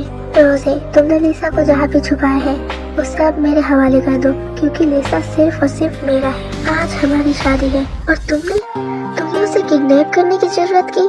मैं तुम्हें छोड़ूंगी नहीं। अब जल्दी से मेरी लिसा को मेरे पास वापस दो। तुम तो इंसान नाम की जानवर हो, तुमने जो किया उसके लिए तो तुम्हें शर्मिंदा होना चाहिए। तुम शर्मिंदा तो हो ही नहीं, बल्कि तुमने अब उसे किडनैप तक कर लिया। मैं तुम्हें नहीं छोड़ने वाली। नहीं, मैं उसे किडनैप क्यों करूंगी? कॉज वो तो मुझसे प्यार करती है, तो उसे किडनैप करने की जरूरत ही नहीं पड़ती। वो मुझसे लव करती है और मैं भी उसे लव करती हूँ। दैट्स मीन वो सिर्फ और सिर्फ मेरी है, और अपनी चीज को कभी किसी को चुराते हुए देखा है क्या? बट हे वेट, क्या बोल रही हो? आज तुम दोनों की शादी है, वो भी तुमने मुझे कुछ बताया नहीं, और तुमने ये सब करने की हिम्मत कैसे की? मैं तुम्हें छोड़ूंगी नहीं। मेरे सामने नाटक मत करो, जल्दी से लिसा को मेरे पास वापस करो। तुम्हारी हिम्मत कैसे हुई मेरी लिसा को किडनैप करने की? तुम्हें लगता है कि मैं तुम्हें इतनी आसानी से छोड़ दूंगी? मुझे पता है ये काम सिर्फ और सिर्फ तुम ही कर सकती हो। Listen, I am mafia queen, that's why मुझे जो पसंद आता है मैं वो छीन लेती हूँ, ऐसे चुराया नहीं करती, ओके? और तुमने मेरे लिसा के साथ ये सब करने की हिम्मत भी कैसे की? तुम जो ये सब कर रही हो मुझे तो ये पता ही नहीं था। जब मुझे ये सब कुछ पता ही नहीं है तब मैं उसे किडनैप करूँ तो करूँ कैसे? और मैंने पहले ही कहा है कि मैं एक माफिया क्वीन हूँ, मेरी एटीट्यूड से अलग है, उसे किडनैप क्यों करूँगी? डायरेक्ट तुम्हारे सामने उसे लेके चली जाऊंगी, तुमसे छीन लूंगी। देखो, मेरे पास अभी कोई प्रूफ नहीं है, दैट्स वाई मैं तुम्हें छोड़ रही हूँ। पर अगर मुझे कभी भी पता चला ना कि इन सबके पीछे तुम्हारा हाथ है, तो मैं भूल जाऊंगी कि तुम मेरी छोटी बहन हो और तुम्हें डायरेक्ट शूट कर दूंगी। हाँ, जब वो तुम्हें मिलेगी ना तब मुझे सपने में शूट कर देना। हाँ। जानी गुस्सा होकर वहाँ से चली जाती है और फिर रोजे फ्रेंड को कॉल करती है। फ्रेंड, जितने आदमी चाहिए उतने आदमी ले लो, जितना पैसा चाहिए ले लो, पर मेरे लिसा को ढूंढ निकालो। वो मुझे नहीं मिल रही, मैं पागल हो रही हूँ। मेरे लिसा को अगर कुछ भी हो गया ना, मैं सब कुछ बर्बाद कर दूंगी, ये दुनिया ही जला दूंगी। अगर मेरे लिसा को मेरे साथ जीने का हक नहीं है तो किसी को भी जीने का हक नहीं है, मैं सब कुछ खत्म कर दूंगी। दैट्स वाई तुम्हें अब उसे ढूंढ के निकालना ही पड़ेगा। मुझे जल्द से जल्द लिसा की इंफॉर्मेशन चाहिए, और जिसने भी उसे किडनैप किया है ना, उसका मैं वो हाल करूंगी कि पूरी दुनिया कांप जाएगी। ओके मैम, आप गुस्सा मत कीजिए, प्लीज शांत हो जाइए, काम डाउन। मैं जितनी जल्दी हो सके ना मिस मुनाविन की इंफॉर्मेशन लेके आपको दे दूंगी, आप बस गुस्सा मत कीजिए प्लीज, अपने आप को शांत कीजिए। तो फ्रेंड और रोजी की बातें सुन के समझ आ जाना चाहिए कि ये काम रोजी का नहीं है, तो फिर ये काम कौन कर सकता है? हम देखते हैं कि रोजी जब फ्रेंड के साथ बात कर रही थी तब वो सेम आदमी जो हमेशा रोजी को फॉलो करता है, वो आदमी एक टेबल स्माइल देता है और किसी को फोन करके बोलता है, बॉस काम हो गया। बोगम बॉस, मुझे लगता है कि अब मैम बहुत ज्यादा खुश है, क्योंकि अब उन्हें उनका प्यार भी मिल गया और उनका बदला भी पूरा हो रहा है। लिसा, उफ माय लव, तुम ऐसा क्यों कर रहे हो? क्यों मुझसे दूर भाग रहे हो? प्लीज मेरे पास आ जाओ, एक बार आ जाओ। मैं तुम्हें इतना प्यार दूंगी कि तुम कभी फिर दूर जाना ही नहीं चाहोगे। डोंट वरी लव, तुम मुझसे इतनी आसानी से भाग नहीं सकती। मैं तुम्हें बहुत जल्दी ही ढूंढ निकालूंगी एंड मिस यू। हम देखते हैं कि 1 मंथ बीत गया है पर अभी भी लिसा का कोई अता पता नहीं। आधा साइड जेनी और रोजे दोनों ही जी जान लगा कि लिसा को ढूंढ रहे हैं पर दोनों में से किसी को भी वो अभी तक नहीं मिली। फ्रेंड, क्या तुम्हें याद भी है कि मैंने तुम्हें 1 महीने पहले एक इम्पोर्टेंट काम दिया था और तुमने उसे अभी तक कंप्लीट नहीं किया। तुम अभी तक मेरी लिसा को ढूंढ के नहीं ला पाए और तुम्हें पता है कि इसका अंजाम क्या हो सकता है। ऐसा भी तो हो सकता है कि मैं तुम सबको अभी के अभी मार दूं। क्यों ऐसा नहीं हो सकता? क्वीन, आई नो आप बहुत गुस्से में हो पर आपको पता है ना मैंने पिछले 1 महीने से लिसा को कितना ढूंढा पर वो मुझे नहीं मिली। तो मैं क्या करूं? मैं अभी भी तो उसे ढूंढ ही रही हूँ ना। पर वो नहीं मिलेगी तो मैं क्या करूं? मैं अभी भी ढूंढ रही हूँ। मैंने बहुत सारे आदमी लगाए हैं, जगह जगह पे उसे ढूंढा है पर अब मिला नहीं तो मैं क्या करूँ? सिर्फ देश में नहीं, मैंने तो विदेश में भी उसे ढूंढा है। अब वो नहीं मिलेगी तो मैं क्या कर सकती हूँ? बट डोंट वरी क्वीन, ये कोई मामूली सी बात नहीं है। वो आपका प्यार है और उसे तो हमें ढूंढ के निकालना ही पड़ेगा ना। आप गुस्सा मत कीजिए, मैं जल्द से जल्द आपको उसकी इन्फॉर्मेशन लगा दूंगी। और सिर्फ उसकी इन्फॉर्मेशन नहीं, मैं उसको ही आपके पास लेके आऊंगी क्योंकि वो आपका प्यार है और वो सिर्फ आपको ही डिजर्व करता है। यस, यू आर राइट, वो सिर्फ मुझे ही डिजर्व करता है। एंड ओके, मैं तुम्हें और भी टाइम दे रही हूँ पर उसे जल्द से जल्द ढूंढ के निकालो। या of course ma'am. Other side हम जेनी को देखते हैं। वो अपने फोन पे बहुत गुस्से से किसी से बात कर रही थी। तुम्हें क्या मैंने मनी कम दी है? 1 महीने से तुम एक इंसान को ढूंढ के नहीं निकाल पा रहे हो। तुम्हें तो मुझे शूट कर देना चाहिए, वो भी अभी के अभी। तुम्हें मैं अब और क्या करूँ? कितना टाइम दूँ और कितना वक्त लगेगा तुम्हें? ओके स्टॉप, अब और कहीं जाने की जरूरत नहीं। Only 2 days, only 2 days। इन 2 दिनों में तुमने अगर मेरे लिसा को ढूंढ के नहीं निकाला ना, मैं तुम्हें जान से मार दूंगी। तो तुम सब समझ ही रहे होंगे कि दोनों ही जी जान लगा के अपने लवर को लिसा को ढूंढ रहे हैं। ओफ यार, अब तो मेरा ही सर दर्द होने लगा है। एक बार रोजे बोलती है कि लिसा उसकी है तो अगली बार जेनी बोलती है कि लिसा उसकी है। तो लिसा, आखिर में तुम हो किसके? अब तुम ही बता दो यार। हाँ, तो जो भी हो, टाइम स्किप होता है और हम इवनिंग में देखते हैं कि रोजे एक पार्टी में जा रही थी पर वो कोई चिल विल करने के लिए नहीं जा रही थी, काम से ही जा रही थी। तुम सबको तो पता होना ही चाहिए कि माफियाज की मीटिंग्स नॉर्मली किसी क्लब की पार्टी में ही होती है। ऐसे ही लिसा को देख के रोजी बहुत टेंशन में थी और अब ऊपर से मीटिंग। तो जो भी हो वो वहाँ पे जाती है और मीटिंग कंप्लीट भी करती है। पर जब वो आने लगती है तब वो कुछ नोटिस करती है। वो अचानक ही उस आदमी को देख लेती है जो हमेशा उसे फॉलो करती थी, मतलब वो आदमी। तो उसे देखते ही रोजे जल्दी से उसकी तरफ भागती है और उसके गार्ड्स को भी उसे पकड़ने के लिए बोलती है। देन मिनिमम 15 मिनट तक उस आदमी को चेस करने के बाद रोजे की बॉडीगार्ड्स उसे पकड़ ही लेती है। देन रोजे के पास ले आती है। बहुत हिम्मत है ना तुझमें? क्यों, कितनी बड़ी हिम्मत है तेरी? मुझे फॉलो कर रहा था? तुझे लगता है कि तू मेरे पीछे जासूसी करके बच जाएगा? हाँ, अबे बिना बैटरी के मोबाइल कमीने, तुझे कोई अंदाजा भी नहीं है कि मैं कौन हूँ। सो तेरा मकसद क्या है? तो फिर शायद मैं तुझे एटलीस्ट जान से तो ना मारूं। वो आदमी बहुत ज्यादा डर जाता है पर फिर भी वो कुछ बोलना नहीं चाहता। वो बार बार ये बोलता है, मुझे कुछ नहीं पता, मुझे छोड़ दीजिए प्लीज, मैं आपको फॉलो नहीं कर रहा था। पर रोजी उसकी बात सुनते काब है। जस्ट 20 मिनट में वो उस आदमी की और उसकी फुल फैमिली की पूरी डिटेल्स लेके आती है। देन वो उस आदमी को उसकी फैमिली को मार डालने की धमकी देके बहुत ब्लैकमेल करने के बाद वो आदमी बोगम का नाम रोजी के सामने बोलते ही रोजी बहुत शॉक्ड हो जाती है। व्हाट? वो बेवकूफ बोगम, उसकी इतनी हिम्मत मेरे पीछे आदमी लगाने की? That's weird. असल में वो जितना भोला भाला दिखता है पर वो उतना भोला भाला है नहीं, इतना तो मुझे समझ आ ही गया। चल कोई बात नहीं बच्चों से, अब तू तेरे बॉस बोगम को कॉल करेगा और उसे मेरे दिए हुए एड्रेस पे आने को कहेगा, वरना तुझे और तेरे ऑल फैमिली मेंबर्स को मार के उल्टा लटका दूंगी। वो आदमी बहुत डर जाता है। देन रोजे के सामने ही बोगम को कॉल करता है। देन वो बोगम को रोजे के दिए हुए एड्रेस पे आने के लिए राजी करा ही लेता है, पर बोगम पहले राजी होना नहीं चाहता था, पर फिर उस आदमी ने बहुत रिक्वेस्ट की तो बोगम राजी हो गया। कॉल कट होते ही वो आदमी रोजे के पैरों में गिर जाता है और गिड़गिड़ाने लगता है। वो बार बार अपनी और अपनी फैमिली की जान की भीख मांगता है। वो रोजे से कहता है कि उसने ये सारा काम सिर्फ और सिर्फ पैसों के लिए किया था, इसके अलावा उसका और कोई मतलब नहीं। उसे इस बार के लिए माफ करके जाने दे। बेवकूफ कहेगा, तुझे कैसे लगा कि मैं तुझे इतनी आसानी से छोड़ दूं? तूने मुझे फॉलो करने की जरूरत की, तेरी इतनी हिम्मत कि तू मुझे फॉलो करता है और ये सारी इंफॉर्मेशन मेरे दुश्मनों को देता है, और फिर तुझे लगता है कि मैं तुझे माफ कर दूं? हाँ, सिर्फ तेरे सपनों में ही ये सब पॉसिबल है, रियल लाइफ में नहीं। नहीं, ये सरासर चीटिंग है, ये गलत है।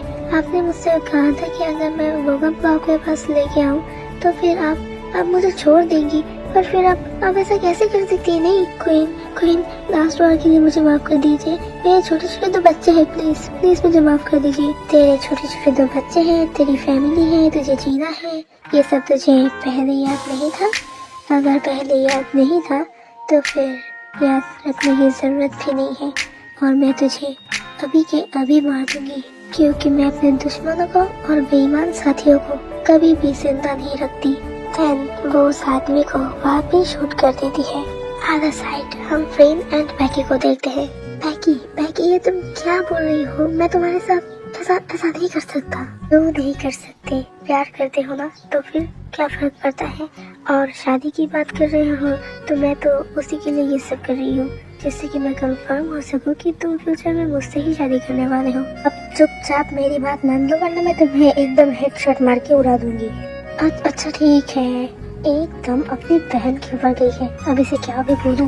देन वो दोनों ही वो सब करना स्टार्ट करते हैं। ओके, तो मैं अभी उनकी इंटीमेट सीन्स को एक्सप्लेन नहीं करूंगी, बल्कि उनकी रियल इंटीमेट सीन ही ले दूंगी यहाँ पे।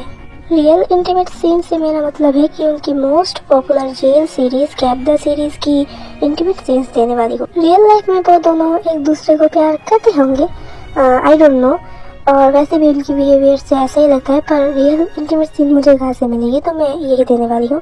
तो जो लोग जेल सीरीज नहीं देखते उनके लिए बोलती हूँ कि फ्रेन बैकी जेल सीरीज की मोस्ट पॉपुलर एक्ट्रेस है, और ये जो उनकी सीरीज है जिसका नाम है कैप द सीरीज, वो जेल सीरीज की मोस्ट पॉपुलर सीरीज है और मेरी फेवरेट भी है। पर मैं अभी 4 इविल्स नाम की एक न्यू सीरीज के लिए वेट कर रही हूँ, जो भी फ्रेन बैकी की ही है, बहुत इंटरेस्टिंग है यार। वो दोनों कैप द सीरीज की एपिसोड 8 की तरह यहाँ पे इंटीमेट होते हैं, आई मीन लाइक दिस।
तो फिर देख ही सकते हो कि अपना काम खत्म करने के बाद फ्रेन बैकी की फॉरहेड पे ऐसे किस करता है और उसे कंफर्ट देने की कोशिश करता है।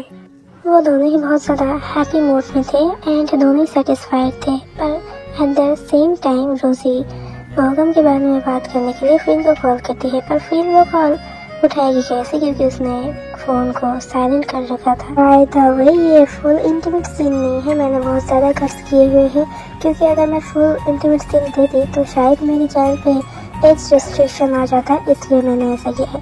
पर अगर आपको फुल फील लेना है इस चीज़ का तो फिर आप ये सीरीज देख सकते हो। हम देखते हैं कि मॉर्निंग हो चुकी है।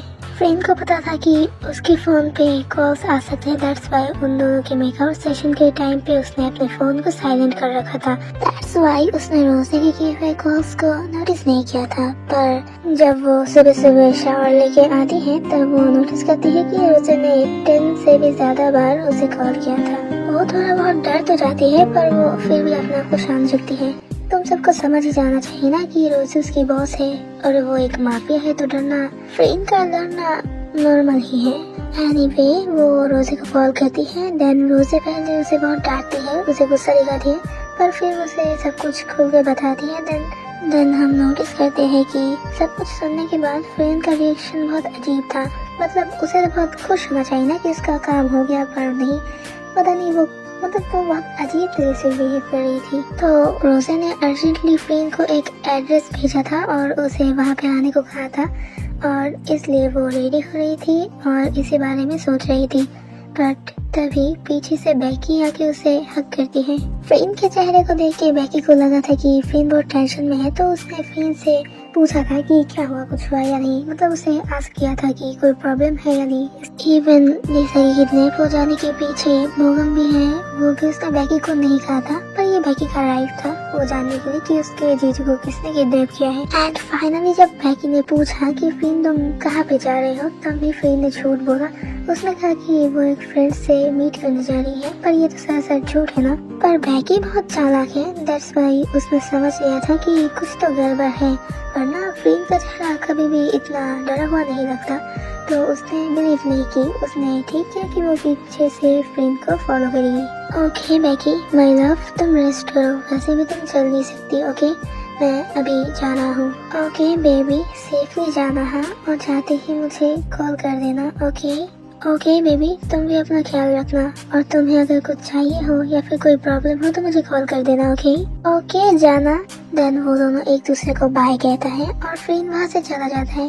कुछ देर बाद बेकी भी रेडी होके उसे फॉलो करते करते उसके पीछे जाती है। अदर साइड हम देखते हैं कि भोगम उस आदमी के कहने पे रोजे के दिए हुए एड्रेस पे चला आता है। हे वेयर आर यू, कहाँ पे हो तुम, जल्दी से बाहर निकलो। वैसे भी तुम्हें पता है कि बॉस ने मुझे कहीं भी ऐसे खुलेआम जाने को मना किया था, पर तूने जब पर्सनली बुलाया तो मैं चला आया। अब जल्दी से बाहर आ जाओ, मुझे आज सिंगापुर जाना है, तुम्हें पता है, फिर भी मैं चला आया। जल्दी से बाहर आओ वरना प्रॉब्लम होगी बाद में। तभी बहुत सारे ब्लैक सूट पहने हुए लोग बाहर आ जाते हैं और भोगम की तरफ गन पॉइंट करते हैं। वो बस शॉक्ड होके वहाँ पे चुपचाप खड़ा रहता है। हे कहाँ पे हो तुम, ये सब क्या नाटक है? हाँ बॉस को अगर पता चल गया ना कि तुमने मेरे साथ ऐसा किया तो फिर वो तुम्हें छोड़ेगी नहीं। हाँ तूने गद्दारी की है और इसलिए बॉस तुझे अब नहीं छोड़ेगी। तूने मुझे ऐसे परेशान किया है, अब तेरी खैर नहीं, समझ लेना। हाँ अब जल्दी से बाहर निकल और मुझे छोड़ दे। इसका मतलब तेरे ऊपर भी कोई है। ओके देख लूंगी कि तेरा बॉस क्या करता है। एंड वेट, तुझे सिंगापुर जाना था ना? वेट, मैं तुझे सिंगापुर नहीं डायरेक्ट नर्क में भेजूंगी। सडनली रोजे को ऐसे देख के भोगम बहुत ज्यादा डर जाता है, पर फिर भी वो अपने आप को शांत रखने की कोशिश करता है और चुपचाप बैठा रहता है। अब बता तेरा बॉस कौन है? चुप मत रहना वरना अभी के अभी तुझे यही पे काट दूंगी। अबे चुपचाप बैठा क्यों है? मेरी बात कान पे नहीं गई क्या? कौन है तेरा बॉस? जल्दी से बोल वरना अभी के अभी तुझे जिंदा यहाँ पे काट दूंगी। और मेरा लीसा कहाँ पे है? कहाँ पे रखा है तूने मेरी लीसा को? जल्दी से बोल दे। अगर तेरे को मरने का शौक नहीं है तो फिर बोल दे कि मेरे लीसा को कहाँ पे रखा है और कौन तेरा बॉस है, वरना अभी के अभी तुझे जिंदा जला दूंगी। हाँ मुझे तुम इतना बेवकूफ भी मत समझो, मुझे पता है मैं तुम्हें बोलूँ या ना बोलूँ तुम मुझे अभी मार दोगी। कम से कम ना बोल के मेरी फैमिली को मैं कुछ पैसा तो देते जाओ। कॉस्ट में जो भी करूँ मुझे पता है तुम मुझे मार दोगी, और अगर तुमने मुझे नहीं भी मारा ना तो बॉस मुझे मार देगा। देखो मैं जैसा भी हूँ कम से कम मैं एक इंसान हूँ और मेरी भी एक फैमिली है, और दुनिया का कोई भी इंसान अपनी फैमिली के लिए एकदम सॉफ्ट होता है, और मैं भी तो वही हूँ ना। तो अपनी फैमिली के लिए मैं चुप रहूंगा और अपनी मौत का इंतजार करूंगा। तेरी माँ की। तो जब ये रोजी भोगम को शूट करने जाती है तभी फ्रेंड चलाता है और रोजी को रोक देता है। क्वीन रुक जाइए, इसे मारने से हमारा फायदा नहीं होगा, हमें और ज्यादा वेट करना चाहिए। इसके मुंह से हमें कुछ न कुछ इन्फॉर्मेशन तो मिल ही जाएगा ना। मुझे पता है आपको बहुत गुस्सा आ रहा है, और यही नॉर्मल है। पर समझने की कोशिश कीजिए, मिस मोनाबेन और उसे किडनैप करने वाले तक पहुंचने के लिए सिर्फ यही एक क्लू है हमारे पास। शिट। ओके फाइन, तो फिर चल इसके मुंह से सारी की सारी इंफॉर्मेशन निकालने की कोशिश करो। फ्रीन हाँ करती है और तभी एक आदमी आके रोजे को कुछ देके जाता है। रोजे उस चीज को हाथ में लेके एक डेविल स्माइल देके बोगम की तरफ देखती है। हे यू बास्टर्ड, जरा इस पिक को देख, मे बी तो इस लड़की को जानता है। हे ये लड़की तो मेरी बहन है, इसकी पिक तुम्हारे पास कैसे? वो भी मेरी बहन ऐसे बनी हुई क्यों है? हाँ, तुमने उसके साथ क्या किया? प्लीज उसे छोड़ दो, मुझे कोई गलती नहीं है। मैं सब बताऊंगा तुम्हें। प्लीज उसे छोड़ दो। सो गुड, समझदार को इशारा ही काफी है। वेल, मैं तो यही चाहती थी। बाय द वे, अब मुझे बता कि तुझे ये सब करने को किसने कहा था?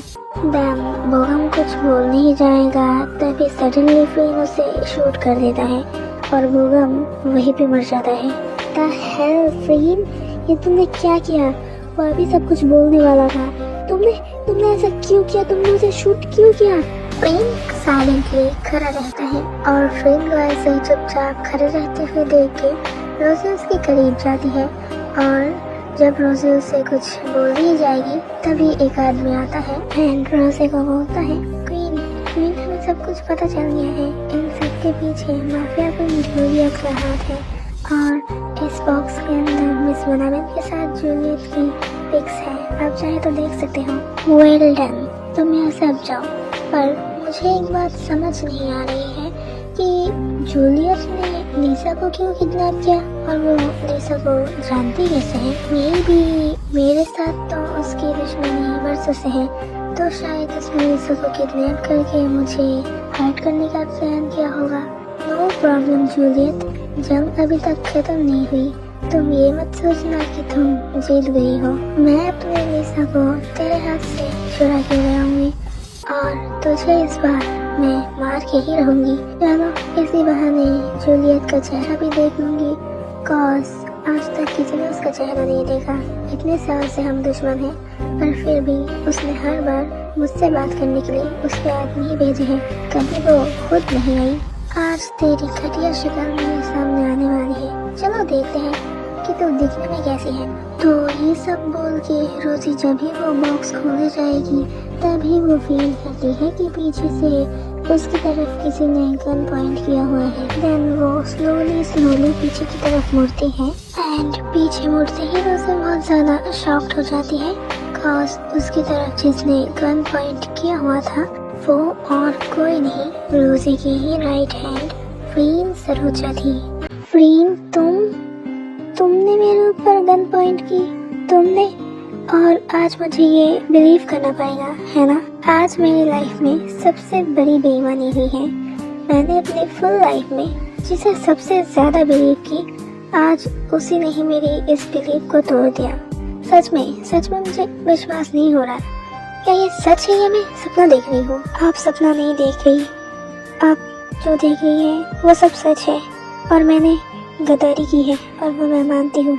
मुझे पता है कि इसलिए मुझे बहुत बड़ी सजा मिली है, पर मेरी बस एक ही ख्वाहिश है कि मैं आपको बता दूँ, मैंने अपनी लाइफ में बस एक बार ही आपके साथ गद्दारी की है। एंड ट्रस्ट मी प्लीज, मुझे पता है कि मैं भरोसे के लायक अब नहीं रहा, पर फिर भी बिलीव कीजिए कि इसके अलावा पिछले 10 साल से मैंने आपके साथ हमेशा वफादारी की है। फ्रीन की आंखों में आंसू थे और उसने अपना हेड नीचे किया हुआ था। रोज़ा एक क्यूट स्माइल देके फ्रीन को हग करती है। I trust you, I really trust you. क्या तुम्हें लगता है कि हमारा रिश्ता सिर्फ काम का है? बिल्कुल नहीं फ्रीन, मैंने हमेशा तुम्हें अपने भाई की तरह देखा है, एक भाई की तरह, और तुम मेरे लिए कितने वफादार थे वो मुझे पता है। इसलिए मैं तुम्हें कोई सजा देना तो दूर की बात, तुम्हारी बात बिलीव ही नहीं करूँगी कि तुमने मेरे साथ गद्दारी की है। जरूर इसके पीछे कोई रीजन है, तुम्हारी कोई कमजोरी है। जरूर तुम्हें जूलियट ने ब्लैकमेल किया होगा। I'm 100% sure. बहन होने के नाते अपने भाई की हर एक प्रॉब्लम को मैं समझूंगी। नो प्रॉब्लम, तुम चिंता मत करो। तुम्हारे ऐसा करने की वजह मैं बहुत जल्दी ढूंढ निकालूंगी। Okay, I love you friend. तुम चुपचाप बैठे रहो यहाँ पे, तुम बिल्कुल भी चिंता मत करो और तुम्हें कोई कुछ नहीं बोलेगा। फ्रेंड की आंखों में आंसू आ जाते हैं और वो टाइटली रोजे को हक कर लेती है। और तभी वहाँ पे बैकी की एंट्री होती है एंड बैकी बोलती है, यस सन्नी, तुम 100% राइट हो। फ्रेंड गद्दारी करने वाला पर्सन है ही नहीं। तन रोजी बोलती है, अच्छा बैकी, क्या तुम्हें पता है कि फ्रेंड ने ऐसा क्यों किया? अब झूठ मत बोलना, मुझे पता है तुम दोनों एक दूसरे को लव करते हो। Yes Sunny, you are right, हम दोनों एक दूसरे से प्यार करते हैं। इस हिसाब से फ्रेंड को मुझे सब कुछ बोलना चाहिए था पर उसने मुझे कुछ भी नहीं बताया। पर मैं इतनी बेवकूफ़ भी नहीं हूँ कि फ्रेंड मुझे कुछ नहीं बताएगा तो मुझे कुछ पता नहीं चलेगा। एक्चुअली मैंने शुरू से फ्रेंड को फॉलो किया था। वो जब घर से निकला तब वो डायरेक्ट यहाँ पे नहीं आया था, वो अपने एक दोस्त से मिलने गया था। और तब उन दोनों की कन्वर्सेशन से मुझे पता चलता है कि फ्रेंड की इस पूरी दुनिया में एक लौती बहन है और फ्रेंड की बहन को किडनैप करके जूलियट ने उसे ब्लैकमेल करके ये सब करने को कहा था। और एक भाई होने के नाते उसने अपनी बहन की जिंदगी बचाने के लिए आपके साथ गद्दारी की। अब आप ही बताओ, दुनिया का कोई भी इंसान जितना ही ईमानदार क्यों न हो अपने भाई बहन की जिंदगी को खतरे में डाल के ईमानदारी निभा सकता है। अगर आप ही की बात में बोलूँ तो मैं आपकी छोटी बहन हूँ। अगर आपको या फिर जैनी अन्नी को कोई आके बोलता कि मेरी जान खतरे में है और आपको किसी के साथ गद्दारी करनी पड़ी तो क्या आप सेकेंड टाइम सोचते? यस बैकी, फ्रेंड ने कुछ गलत नहीं किया, उसने तो सिर्फ अपने भाई होने का फर्ज निभाया है। पर फ्रेंड, ऐसा भी तो हो सकता था ना कि मैं गुस्सा होकर तुम्हें कोई सजा दे दूँ या फिर कोई उल्टा पुल्टा काम कर डालूँ। तुम्हें तो ये बोलना चाहिए था, तुम्हारे बहन के बारे में। टेल मी फ्रेंड, तुमने मुझे ये क्यों नहीं बताया? असल में मुझे लगा था कि मैं सज़ा के लायक हूँ, इसलिए मैंने आपको सच नहीं बताया, क्योंकि ऐसा हो सकता था कि अगर मैं आपको सच बता दूँ तो आप मुझे कोई सजा ना दो। नो फ्रेंड, तुमने कुछ गलत नहीं किया है। अब ये सब छोड़ो, अब मुझे जूलियट के प्लान के बारे में बताओ। एंड लीसा कहाँ पे है? चिंता मत करो, हम तुम्हारी बहन को छुड़ा लेंगे। ओह शिट, सॉरी क्वीन, मैं बातों बातों में भूल गया था। हमारे पास इतना टाइम नहीं है, जूलियट के बारे में सुनने के लिए एकदम टाइम नहीं है। मैं आपको डायरेक्ट उसके पास लेके जाऊंगा। अब जल्दी से आप मेरे साथ कार में आइए, हमारे पास एकदम टाइम नहीं है। आपको वहाँ जाके ही सब कुछ पता चल जाएगा, बहुत बड़ा कुछ होने वाला है। जल्दी चलिए क्वीन, जल्दी, हमारे पास एकदम टाइम नहीं है। भागिए भागिए, बैकी तुम भी भागो। देन वो तीनों ही भागती हुई कार के अंदर जाके बैठते हैं। भागते भागते ही रोजे फ्रेंड से पूछती है कि आखिर क्या होने वाला है, ऐसा क्या होने वाला है कि तुम इतने ज्यादा डरे हुए हो। पर फ्रेंड तभी भी आंसर नहीं देता क्योंकि वो बहुत ज्यादा जल्दी में था। वो सिर्फ बोलता है कि वहाँ जाके ही रोजे को सब कुछ पता चल जाएगा। नेक्स्ट सीन में हम देखते हैं कि वो तीनों उस जगह पर पहुँच जाते हैं जहाँ पे फ्रेंड उन तीनों को ले जाना चाहती थी। यहाँ पे आते ही रोजे सबसे पहले लीसा को नोटिस करती है। लीसा भी रोजे की तरफ देखती है।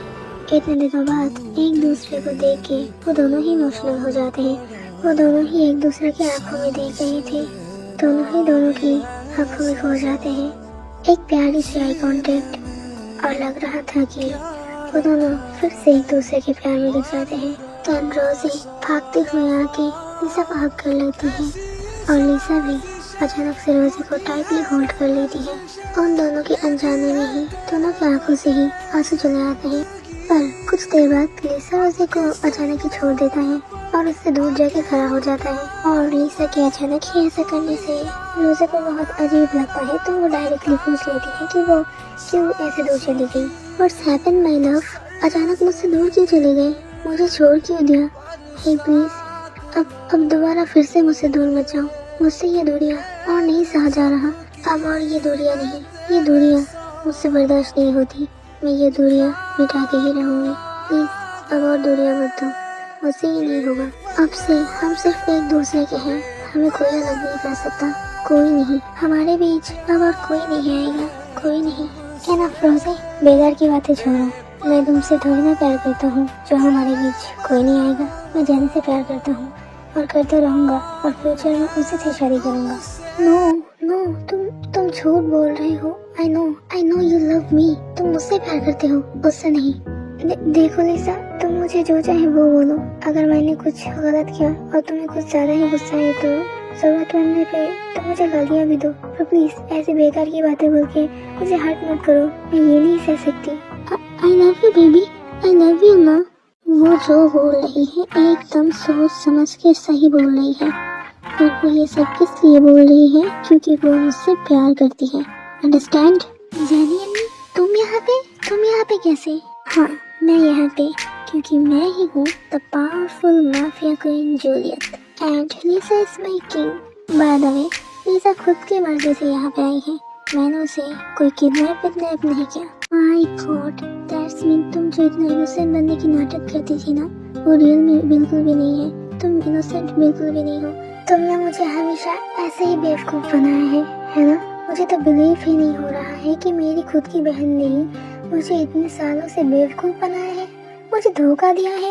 Oh my God. Bye the वे, एक बात कान खोल के सुन लो, लिसा इज ओनली माइन। वो मेरी थी, मेरी है और मेरी ही रहेगी।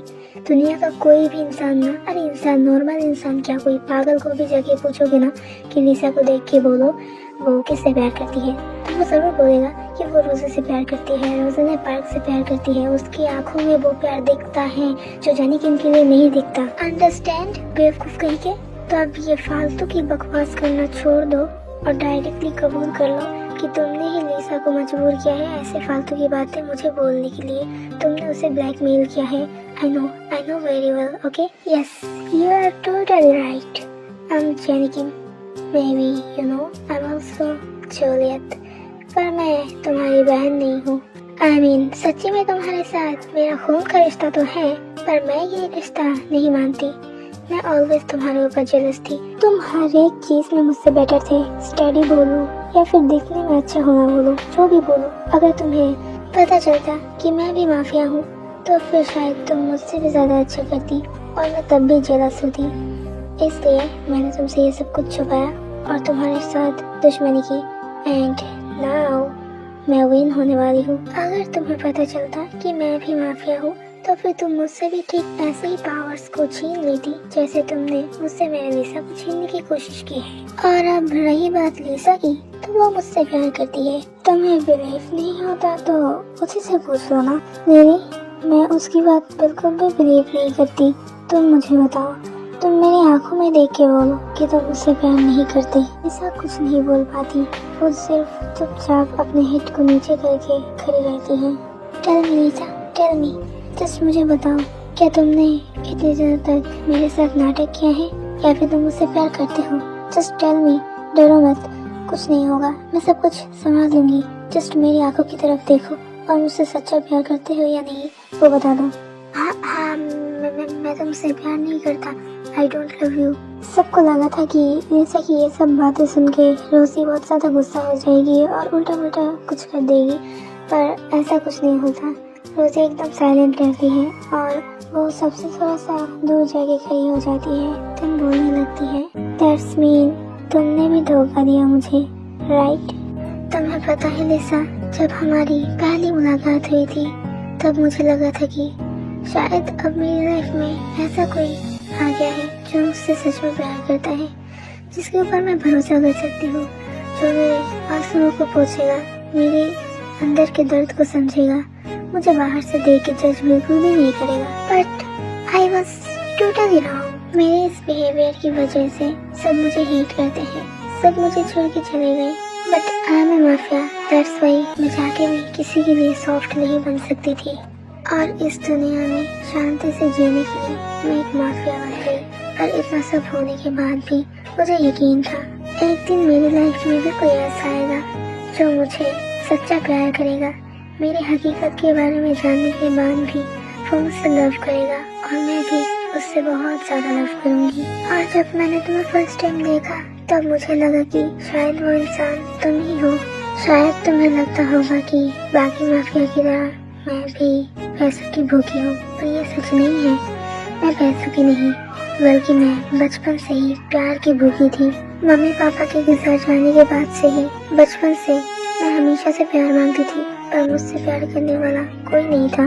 यहाँ तक कि तुम तो देख ही रहे हो ना, मेरी खुद की बहन भी कैसी है। इसलिए मैंने आशा की थी कि मुझे प्यार तुमसे मिलेगा। इसलिए ही मैंने बहुत सपने भी देखे थे, बहुत कुछ सोचा था। मैंने सोचा था कि मैं फ्यूचर में ये सब कुछ छोड़ दूंगी और तुम्हारे साथ हैप्पीली जीऊंगी। बहुत सपने देखे थे, एक नई शुरुआत, एक नई फैमिली और मेरी एक हैप्पी सी जिंदगी अपनी हैप्पी फैमिली के साथ। पर मुझे लगता है कि मैंने कुछ ज़्यादा ही एक्सपेक्ट की थी। शायद मेरी जिंदगी में खुशियाँ कभी आएगी ही नहीं। मेरे सारे सपने टूट गए और इसी सपनों के साथ मैं भी अंदर से टूट गई। ऐसे जीना मेरे लिए पॉसिबल नहीं है। आई एम रियली सॉरी। मैंने तुम सबको बहुत तंग किया, बहुत परेशान किया, पर अब और नहीं। अगर हो सके तो मुझे माफ कर देना। अन्नी, तुम मानो या ना मानो, I really love you and Frame. तुम बैगी को हैप्पी रखना क्योंकि मैं उससे बहुत प्यार करती हूँ। And Lisa, I really love you. तुम भी मुझे माफ कर देना। अलविदा लव। रोजे का बिहेवियर और उसकी बातें सुन के सब बहुत ज्यादा शॉक थे। जानी की आंखों से ऑलरेडी आंसू चले आते हैं। उसे बहुत गिल्टी फील हो रहा था और जानी कुछ बोलने ही जाएगी, तभी अचानक से सब और भी ज्यादा शॉक्ड हो जाते हैं क्योंकि रोजी ने अपने ही सिर पे गोली की है। रोजी के हाथ और फोरहेड पर ब्लड थी, बट उसके आंखों में आंसू थे। और यहीं पर सीन चेंज होता है। हमें सियोल की सबसे लग्जरियस हॉस्पिटल को दिखाया जाता है, जहाँ पे हमें एक लड़की को भी दिखाया जाता है जो अपने होश पे नहीं थी। वो बिना होश के बेड पे लेटी हुई थी। कुछ देर बाद वहाँ पे एक पर्सन एक बेबी को लेके आता है और उस लड़की के सामने जाके बैठ जाता है। वो पर्सन पहले उस बेबी के फोरहेड पे किस करता है। देन जब वो उस लड़की के फोरहेड पे भी किस करने जाएगा, तभी वो लड़की अचानक से ही अपना राइट हैंड हिलाना स्टार्ट करती है, जो देख के वो पर्सन बहुत ज्यादा शॉक्ड हो जाता है। देन वो पर्सन जल्दी से डॉक्टर को बुलाता है एंड किसी को कॉल करके सब कुछ बताता है। सीन चेंज होता है और हम उस लेटी हुई लड़की की पॉइंट ऑफ व्यू से देखते हैं। आउच, सरदर्द। मैं सरदर्द की वजह से चीख रही थी, तभी एक डॉक्टर आता है और मुझे कुछ मेडिसिन दे के चला जाता है। उस मेडिसिन को खाने के बाद मैं थोड़ा सा बेटर फील कर रही हूँ। मैं चारों ओर देख रही थी, मुझे समझ नहीं आ रहा था कि मैं हॉस्पिटल में क्या कर रही हूँ। मुझे कुछ भी याद नहीं आ रहा था। इवन मुझे तो मेरा नाम भी याद नहीं आ रहा। मेरे सर में थोड़ा बहुत पेन तो है, पर मुझे सबसे ज्यादा गुस्सा इस बात पे आ रहा है कि मैं खुद को ही नहीं पहचान पा रही हूँ। एंड 20 मिनट बाद डोर ओपन होता है। मुझे पहले लगा था कि शायद कोई डॉक्टर आया होगा, पर नहीं। दो लोग आके मेरे सामने खड़े होते हैं। एक दौड़ते हुए आके मुझे हक कर लेती है और एक चुपचाप खड़ा ही रहता है। मुझे लग रहा था कि मैं इन दोनों को ही पहचानती हूँ, दोनों ही मेरे अपने हैं। खड़े हुए पर्सन को देख के मुझे बहुत अपनापन महसूस हो रहा था। मुझे बहुत अच्छा फील हो रहा था। मेरा मन कर रहा था कि मैं उस पर्सन को जाके हक करूं, उसे किस करूं। वो पर्सन भी मुझे बहुत प्यार से देख रहा था, पर वो मेरे ज्यादा पास नहीं आ रहा था। कुछ देर बाद जिस लड़की ने मुझे हक करके रखा था वो मुझे छोड़ देती है, फिर मेरा हालचाल पूछती है और फॉर्मली बातें करके वहाँ से चली जाती है। पर जाते वक्त वो लड़की उस खड़े हुए पर्सन को इशारा करके बताती है कि मेरे पास बैठे और मुझसे बातें करे। तुम ठीक हो? ठीक तो हो ना? और अब जब ये अनजान पर्सन मेरा हाल चाल पूछ रहा है, तब मुझे बहुत ज्यादा ही अपनापन महसूस होता है। लग रहा है कि कोई बहुत करीबी इंसान मुझसे मेरा हाल चाल पूछ रहा है, पर मुझे पता नहीं क्यों मैं अचानक ही बहुत इमोशनल हो जाती हूँ और अचानक ही अनजाने में उस पर्सन को हक कर लेती हूँ। वो पर्सन भी पहले थोड़ा शॉक्ड होता है और फिर मुझे हक बैक देता है। हाँ, मैं ठीक हूँ। और तुम ठीक हो? तुम्हारा नाम क्या है? अगर तुम ठीक हो तो मैं भी ठीक हूँ। और तुम मुझसे मेरा नाम पूछ रहे हो? हाँ, मुझे पता है कि तुमने अपनी मेमोरी खो दी है, पर तुम्हें पता भी नहीं है कि मैं तुम्हारा कितना करीब हूँ। पर by the way, I am Lisa. तभी अचानक से रोजी की हार्ट बीट बढ़ जाती है उसे पता नहीं क्यों ऐसा हो रहा है, पर उसकी हार्ट बीट बहुत जोर से बीट कर रही थी। लिसा वहाँ से जाने ही वाली थी, पर रोजे उसे पीछे से हग कर लेती है। तब लिसा की भी हार्ट बीट बढ़ जाती है। वो दोनों ही लिसा रोजे को टाइटली हग कर लेती है, पर दोनों ही साइलेंट रहते हैं।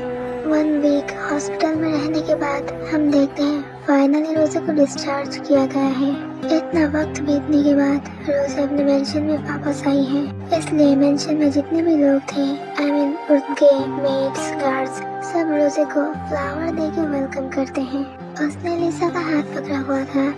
जब से वो लिसा से मिली है, तब से वो एक पल के लिए भी उसे दूर नहीं गई, और लिसा ने भी ऑल टाइम रोजे की केयर की। कॉज उसके अलावा रोजे की केयर और कोई नहीं कर सकता, क्योंकि रोजे लिसा के अलावा किसी और के पास गई ही नहीं, किसी के पास वो रहना ही नहीं चाहती, किसी से बात ही नहीं करना चाहती। ऐसा लग रहा था कि मानो लिसा के अलावा दुनिया में कोई इंसान है ही नहीं, और अगर है भी तो वो रोजे को नहीं दिखता। बाय द वे, कुछ देर बाद वहाँ पे 2 पर्सन की एंट्री होती है। एक वो है जो रोजे से पहले भी मिली थी, हॉस्पिटल में उसे हक किया था, उसका हाल चाल पूछा था, फॉर्मल बातें की थी। और दूसरा वो भी रोजे को जाना पहचाना ही लग रहा है, पर उसे खैर याद नहीं, क्योंकि वो वैसे भी मेमोरी लॉस्ट है ना। तो उन दोनों में से जिस लड़की से रोजे पहले भी मिली थी, वो लड़की सडनली दौड़ते हुए आके रोजे को हक कर लेती है। बहना, मेरी छोटी बहना, तुम ठीक तो हो ना? कैसी हो तुम? आई नो कि शायद तुम मुझे याद नहीं कर पा रही हो, पर मैं तुम्हारी बड़ी बहन हूँ। आई am Jenny Kim, your Elder sister. हाँ, शायद आप मेरे बड़ी बहन हो, पर मुझे कुछ याद नहीं आ रहा। Okay, calm down. अपने आप को इतना प्रेशर देने की कोई जरूरत नहीं है। अपने ब्रेन को इतना प्रेशर मत दो, ये तुम्हारे लिए बिल्कुल भी ठीक नहीं है। कोई बात नहीं, जस्ट ये जान के रखो कि मैं तुम्हारी बड़ी बहन हूँ। ओके, तुम्हें कुछ चाहिए हो या फिर तुम्हारी कोई भी प्रॉब्लम हो, कुछ भी हो, तुम मुझे इन्फॉर्म करना। ओके, अब जाओ अपने रूम पे जाके रेस्ट करो। लिसा, शायद उसे अपना रूम भी याद नहीं, तुम उसे उसके रूम तक छोड़ के आओ। रोजे कुछ नहीं बोलती, वो सिर्फ चुपचाप लिसा का हाथ पकड़ के अपने रूम पे चली जाती है। रूम पे आती ही रोजे डोर को लॉक कर देती है और सडनली लिसा को हक कर लेती है। Lisa, I miss you, I really miss you. मुझसे दूर मत जाना कभी, मैं तुम्हारे बिना जी नहीं पाऊंगी। आई डोंट नो कि मेरे मन में ऐसी फीलिंग्स क्यों है, क्या रिलेशन है हमारा, मुझे कुछ भी याद नहीं, पर स्टिल आई नीड यू। मैं तुम्हारे बिना जी नहीं पाऊंगी। I really need you, I miss you. Okay, relax रोजी, मैं तुम्हें छोड़ के कहीं नहीं जा रहा। पर तुम मुझे मिस क्यों कर रही हो? मैं तो तुम्हारे पास ही हूँ ना। आई डोंट नो, मुझे पता है कि हम पास ही हैं, पर मुझे नहीं लग रहा है कि हमारी दूरियां मिट रही हैं। मुझे तुम और भी करीब चाहिए, पता नहीं किस तरह से, पर मुझे तुम और भी पास चाहिए। लिसा, मैं तुम्हें बहुत मिस करूँगी। प्लीज, मैं तुमसे रिक्वेस्ट करती हूँ, कम से कम आज रात के लिए तुम मेरे पास रुक जाओ। तुम मुझे अकेला छोड़ के मत जाओ प्लीज। लिसा कुछ नहीं बोलती, बस रोजे की आंखों में देखती रहती है, और रोजे भी लिसा की आंखों में देख रही थी। दोनों ही ऐसे एक दूसरे के करीब थे, और तभी सडनली उन दोनों की नींद आ जाती है। वो दोनों कुछ बोलते तो नहीं है, पर एक दूसरे के साइड पे सो जाते हैं। मॉर्निंग हो जाती है, रोजे भी उठ जाती है, पर उसके साइड पे वो लिसा को नहीं देखती, तो वो बहुत ज्यादा नर्वस हो जाती है। तो वो अपने रूम से बाहर आती है और यहाँ वहाँ लिसा को ढूंढने लगती है। तभी वो नोटिस करती है कि पूरा का पूरा मेंशन बहुत अच्छे से सजा हुआ है। ऐसा लगता है कि किसी की शादी होने वाली है, पर किसकी? कल ही तो वो घर लौटी है, और आज किसकी शादी होने वाली है? तभी वहाँ पे फ्रेम की एंट्री होती है। क्वीन, आप कैसी हो? आप ठीक तो हो ना? आई नो कि आप मुझे पहचान नहीं पा रहे हो, पर मैं आपका बहुत खास आदमी हूँ। बाय द वे, मैं बहुत पहले ही चला था, पर मैं तो सियोल में था ही नहीं, मैं लंदन था, इसलिए आने में देर हो गई। वो सब छोड़ो, पहले मुझे बताओ कि लिसा कहाँ पे है, और मेंशन ऐसी क्यों सजा है? कि किसी की शादी है? अगर है तो किसकी शादी है? किसकी शादी मतलब? मैं आपको पता नहीं। अरे हस्बैंड तो मिस मुनाबिन ही है, इसलिए तो वो रेडी होने गई है। व्हाट? क्या तुम ठीक बोल रहे हो क्या? तुम्हारा दिमाग अपने साथ भी है या फिर नहीं, मुझे समझ नहीं आ रहा है। क्वीन, ये कैसी बातें कर रही हो आप? मेरे पास ब्रेन क्यों नहीं होगा? क्वीन आगे कुछ बोले उससे पहले ही लिसा एक बच्चे को लेके वहाँ पे आता है। ये वो बच्चा था जो एपिसोड की स्टार्टिंग में ही हॉस्पिटल में था और जिसके फोरहेड में लिसा ने फर्स्ट ही किस किया था। और अब ये सब देख के रोजी का दिमाग घूमने लगता है। That's me, लिसा शादी करने वाली है और ये बच्चा भी उसका ही है। अनजाने में ही रोजी की आंखों में आंसू आ गए। सडनली उसका सर दर्द बढ़ गया। उसके चारों ओर उसे अंधेरा ही दिख रहा था और तभी अचानक से रोजी बेहोश हो जाती है और ये सीन देख के लिसा भागते हुए आके उसे पकड़ लेती है। तो रोजी के बेहोश हो जाने के बाद सब परेशान हो जाते हैं, स्पेशली लिसा। कुछ देर बाद रोजी को होश आता है और होश आते ही सामने बैठे हुए लिसा को वो टाइटली हग कर लेती है और चिल्लाने लगती है। मैंने एक बार भी कहा था मुझे बचाओ, मैंने एक बार भी कहा था कि मुझे जीना है, तो फिर मुझे क्यों बचाया, क्यों मरने नहीं दिया? मैंने तो तुम दोनों को आज़ादी दे दी थी ना। मैं अपने जीते जी कभी भी लिसा को किसी और का होने नहीं दे सकती। इसलिए तो मैंने अपनी जान दे दी थी, पर तुम लोगों ने जबरदस्ती मुझे फिर से बचाया। क्यों बचाया? मुझे नहीं जीना, मुझे ऐसी जिंदगी चाहिए ही नहीं। मैं अपने खुद के आंखों से अपने प्यार को किसी और का होते नहीं देख सकती। क्यों बचाया? अगर बचाया ही है तो क्यों छीन रहे हो उसे मुझसे? तुम चाहते हो ना, तुम सब चाहते हो कि मैं जिंदा रहूं, मैं बचूं, तो फिर लिसा को सिर्फ मुझे दे दो। मुझे अब और कुछ नहीं चाहिए मेरी लाइफ में। मुझे कुछ भी नहीं चाहिए, ना पैसा, ना पावर, ना और कुछ। मुझे सिर्फ लिसा चाहिए। और अगर तुम उसे मुझे ना ही दे सको तो मुझे मत रोको। मैं ऐसे नहीं जी सकती। ऐसे में सिर्फ एक जिंदा लाश बन के रह जाऊंगी। मुझे मरने दो। मैं इस बार सुसाइड करूंगी और इस बार मैं मर के ही रहूंगी। तुम में से कोई भी मुझे नहीं बचा सकते, ओके? जानी तब भागते हुए रोजी के पास आके बैठ जाती है। लिसा भी रोजी को ये सब बोलते हुए सुन के उसे टाइटली हग कर लेता है। कौन लिसा को तुमसे छीन रहा है? मैं ऐसे क्यों करूंगी? मैं मैरिड हूँ, मैं ऑलरेडी मैरिड हूँ। और उस दिन के इंसिडेंट के बाद से तो मैंने लिसा को प्रॉपरली छोड़ दिया, उसे दिल से भूल गई। क्योंकि जो भी हो, तुम उससे प्यार करती हो, तुम मेरी छोटी बहन हो और मैं वैसे भी लिसा से जबरदस्ती प्यार तो नहीं ले सकती ना। एक बड़ी बहन होने के नाते अपनी छोटी बहन के लिए इतना सेक्रीफाइस तो कर ही सकती हूँ ना। और अगर मैंने लिसा से शादी कर भी लिया होता तो भी उसके दिल में सिर्फ तुम ही रहते और इसलिए मैंने उसे छोड़ दिया। मैंने उसे तुम्हारे लिए छोड़ दिया, हम सबके लिए छोड़ दिया और जो मुझसे सच्चा प्यार करता है उसे एक्सेप्ट कर लिया। And now we are happy, really happy. और अब तो तुम भी आ गई हो तो फिर अब तो हम सब हैप्पी हैं।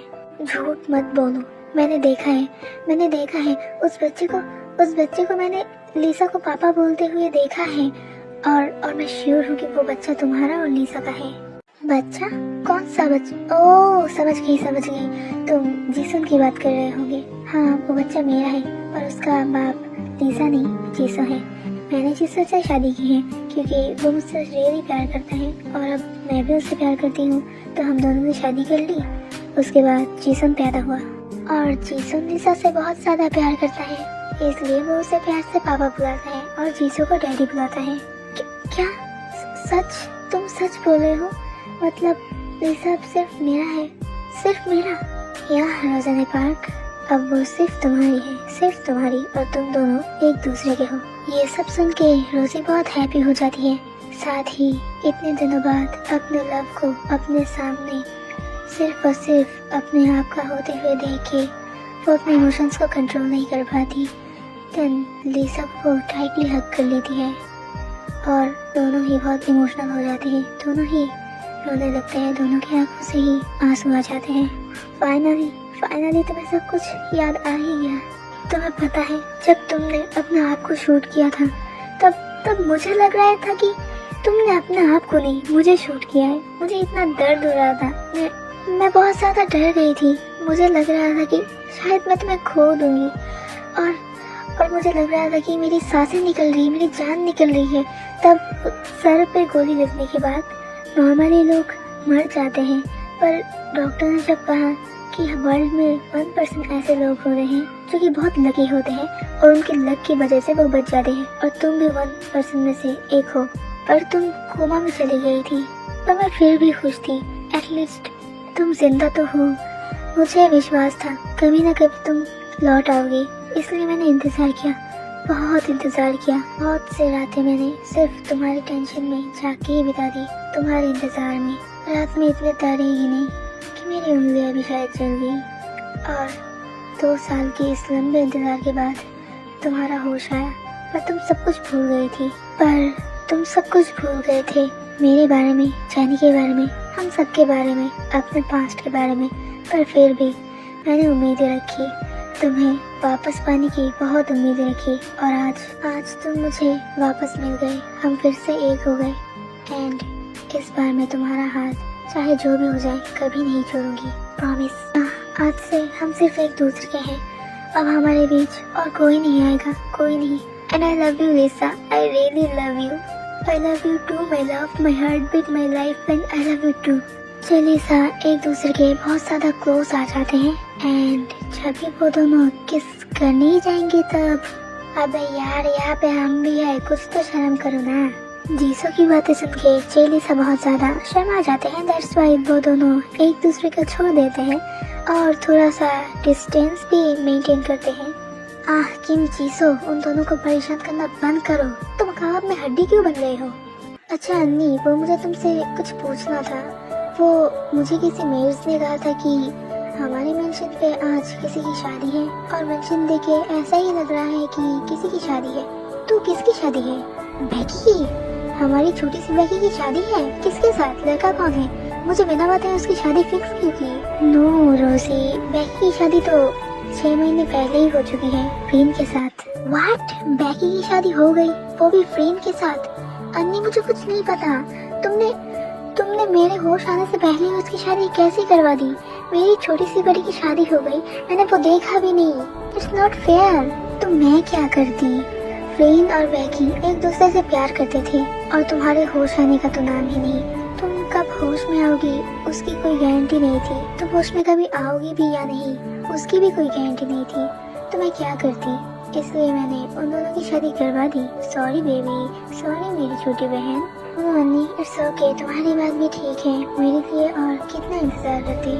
वेल फ्रीन, तुम अंदर ही अंदर मेरी छोटी बहन के साथ ही ये सब। वो क्वीन, मैं क्या करती? वो लव हो गया था ना, और मैंने ही उसे पहले मना किया था कि अभी शादी करने की जरूरत नहीं। पर आपकी बहन आपकी तरह ही जिद्दी है, वो शादी करने के लिए पागल हो गई थी ना, मैं क्या करती? और इतने टाइम से बैक साइड से बैकी ने रोजे को हक किया ही हुआ था, तभी रोजे क्यूट सी स्माइल करके बैकी के सर में हाथ रखती है। फ्रीन, पहले तुम मुझे क्वीन कहना बंद करो, क्योंकि मैं अब से कोई माफिया नहीं हूँ। मैं या फिर मेरी बहन, हम में से कोई भी अब माफिया नहीं है। हम अब सिर्फ एक नॉर्मल लाइफ चाहते हैं। और नो, तुम दोनों ने जो किया ठीक ही किया, प्यार करना कोई गुनाह तो नहीं है ना। पर मेरा सवाल ये है, तो फिर आज शादी किसकी है? असल में मैंने सोचा था कि तुम तो ठीक हो ही गई हो। हाँ, तुम्हें शायद कुछ याद नहीं, पर तुम वैसे तो हेल्दी हो, ठीक हो। तो मैंने सोचा था कि तुम्हारी और लिसा की शादी करवा दूं। बट तुम्हारे बेहोश हो जाने के बाद आई थिंक तुम अब थोड़ा सिक हो, तो मैंने सारे गेस्ट को चले जाने को कहा और शादी यही पे रोक दी। व्हाट? अन्नी तुमने शादी क्यों रोक दी? मैं सिक कहाँ से हूँ? मैं तो ठीक हूँ। अन्नी चलो, मुझे अभी शादी करनी है। कोई प्रॉब्लम नहीं है, मैं भी ठीक हूँ, लिसा भी ठीक है, चलो हम शादी करनी है। व्हाट? पर सब गेस्ट तो चले गए हैं ना, तुम 1 वीक तक वेट करो, उसके बाद मैं तुम दोनों को शादी करवा दूंगी। नो, नहीं अम्मी, मुझे अभी शादी करनी है। 1 वीक तक मैं वेट नहीं कर सकती। ओहो, रहा नहीं जाता। क्यों साली साहिबा? जी सो, मैं तुम्हारा क्या करूँ? तुम्हें बिल्कुल भी शर्म नहीं आती ना? तुम अपना मुंह बंद रखो। ओके फाइन रोजी, मैं तुम्हारी शादी लिसा से करवा दूंगी, वो भी अभी के अभी। तो फिर मैं मेकअप आर्टिस्ट को बोलती हूँ तुम्हें रेडी कर देने के लिए, ओके? और बाकी सब मेरे साथ चलो। देन नीचे जाने से पहले लिसा के साथ रोजी की एक रोमांटिक छोटी सी आई कांटेक्ट होती है। फिर लिसा भी सबके साथ नीचे चला जाता है। आफ्टर सम टाइम रोजे रेडी होके चली आती है। देन उन दोनों की शादी भी हो जाती है। और अब स्टोरी का वो पार्ट आता है जिस पार्ट को देखने के लिए मेरे ऑडियंस, आई मीन मेरे इनोसेंट बीइंग्स बहुत देर से इंतजार कर रहे थे। दैट्स मीन ये पार्ट है सुहाग रात वाली पार्ट। रात हो जाती है। रोज़े अपने रूम पे अपने बेड पे बैठे हुए लिसा के लिए वेट कर रही होती है। सडनली रोज़े को गेट ओपन होने की आवाज आती है तो वो सामने की तरफ आई मीन गेट की तरफ देखती है। तब वो लिसा को देखती है। लिसा का वो पागल करने वाला लुक देखते ही रोज़े की हार्ट बीट बढ़ जाती है। उसके अंदर एक अजीब सी मैडनेस काम करने लगती है और लिसा ठीक ऐसे गेट को ओपन करके एकदम हॉट स्टाइल में रोज़े के सामने आके खड़ा होता है। देन एक डेविल स्माइल देता है। उसका ये लुक्स देख के रोज़े के दिल में आग जल जाती है। देन रोज़ी बेड से उठ के एकदम लिसा के सामने आके खड़ी हो जाती है और लिसा भी एक कदम करके ऐसे ही रोज़े के पास आने लगती है और तभी वो रोज़े को अपनी गोदी में उठा के बेड पे फेंक देती है और खुद भी उसके ऊपर आ जाती है। वो दोनों एक दूसरे को पागलों की तरह किस कर रहे थे। ऐसा लग रहा था कि अगर अभी किस नहीं किया तो कभी भी निकलने का मौका नहीं मिलेगा। आफ्टर 10 मिनट्स रोज़े बोलती है, उफ, सिर्फ किस से बात नहीं बनेगी बेब, अभी मुझे कुछ और चाहिए, तुम्हें समझ नहीं आ रहा है। प्लीज अब और डेट मत करो, मुझसे अब और नहीं कंट्रोल हो रहा, प्लीज जस्ट वो करो, मुझे कुछ और चाहिए, सिर्फ किससे नहीं बन रहा और ज्यादा इनसेट मत बनना। हाँ, जो भी करना है हार्डली करना, वरना मैं तुम्हें फिर से बेहोश करके अपना खुद का काम खुद कर लूंगी। नो बेब, तब तो हम अनमैरिड थे, दैट्स वाई मैंने अपने आप को कंट्रोल करने की कोशिश की, पर अब तो हम मैरिड है ना। अब तुम याद रखना, मैं तुम्हें एक हफ्ते तक ठीक से चलने नहीं दूंगी। यस बेब, मुझे तो यही चाहिए। अब बातें बंद करो और अपनी पैंट खोलो। मैंने तो अपनी ड्रेस उतार दी, अब तुम भी अपना पैंट खोलो या फिर मैं खोल दूं। ये बोलने के बाद रोज़ी ने लिसा को कुछ बोलने का मौका ही नहीं दिया, उसे टाइम ही नहीं दिया। पलक झपटते ही उसने लिसा की पैंट की चेन ओपन कर ली। देन उसे पैंट खोलने के लिए इशारा किया और लिसा ने भी अपनी पैंट उतार दी।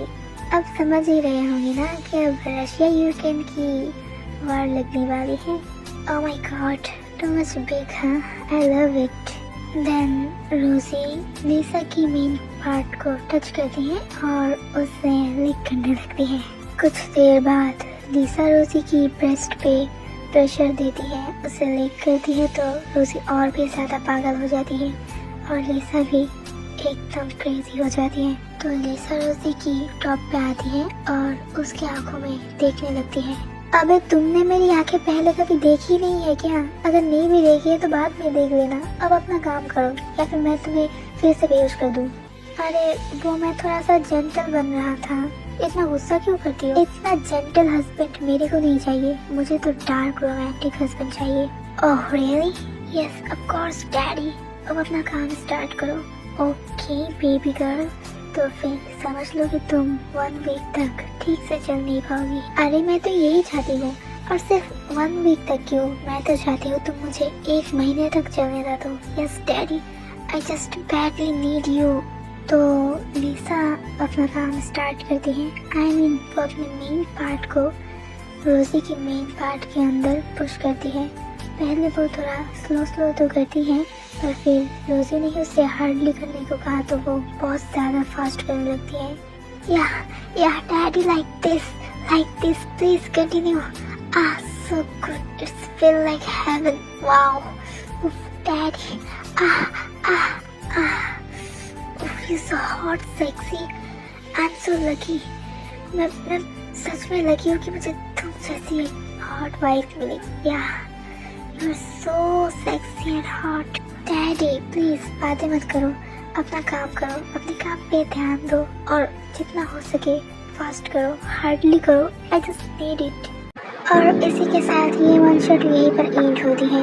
आशा करती हूँ आप सबको अच्छा लगा होगा।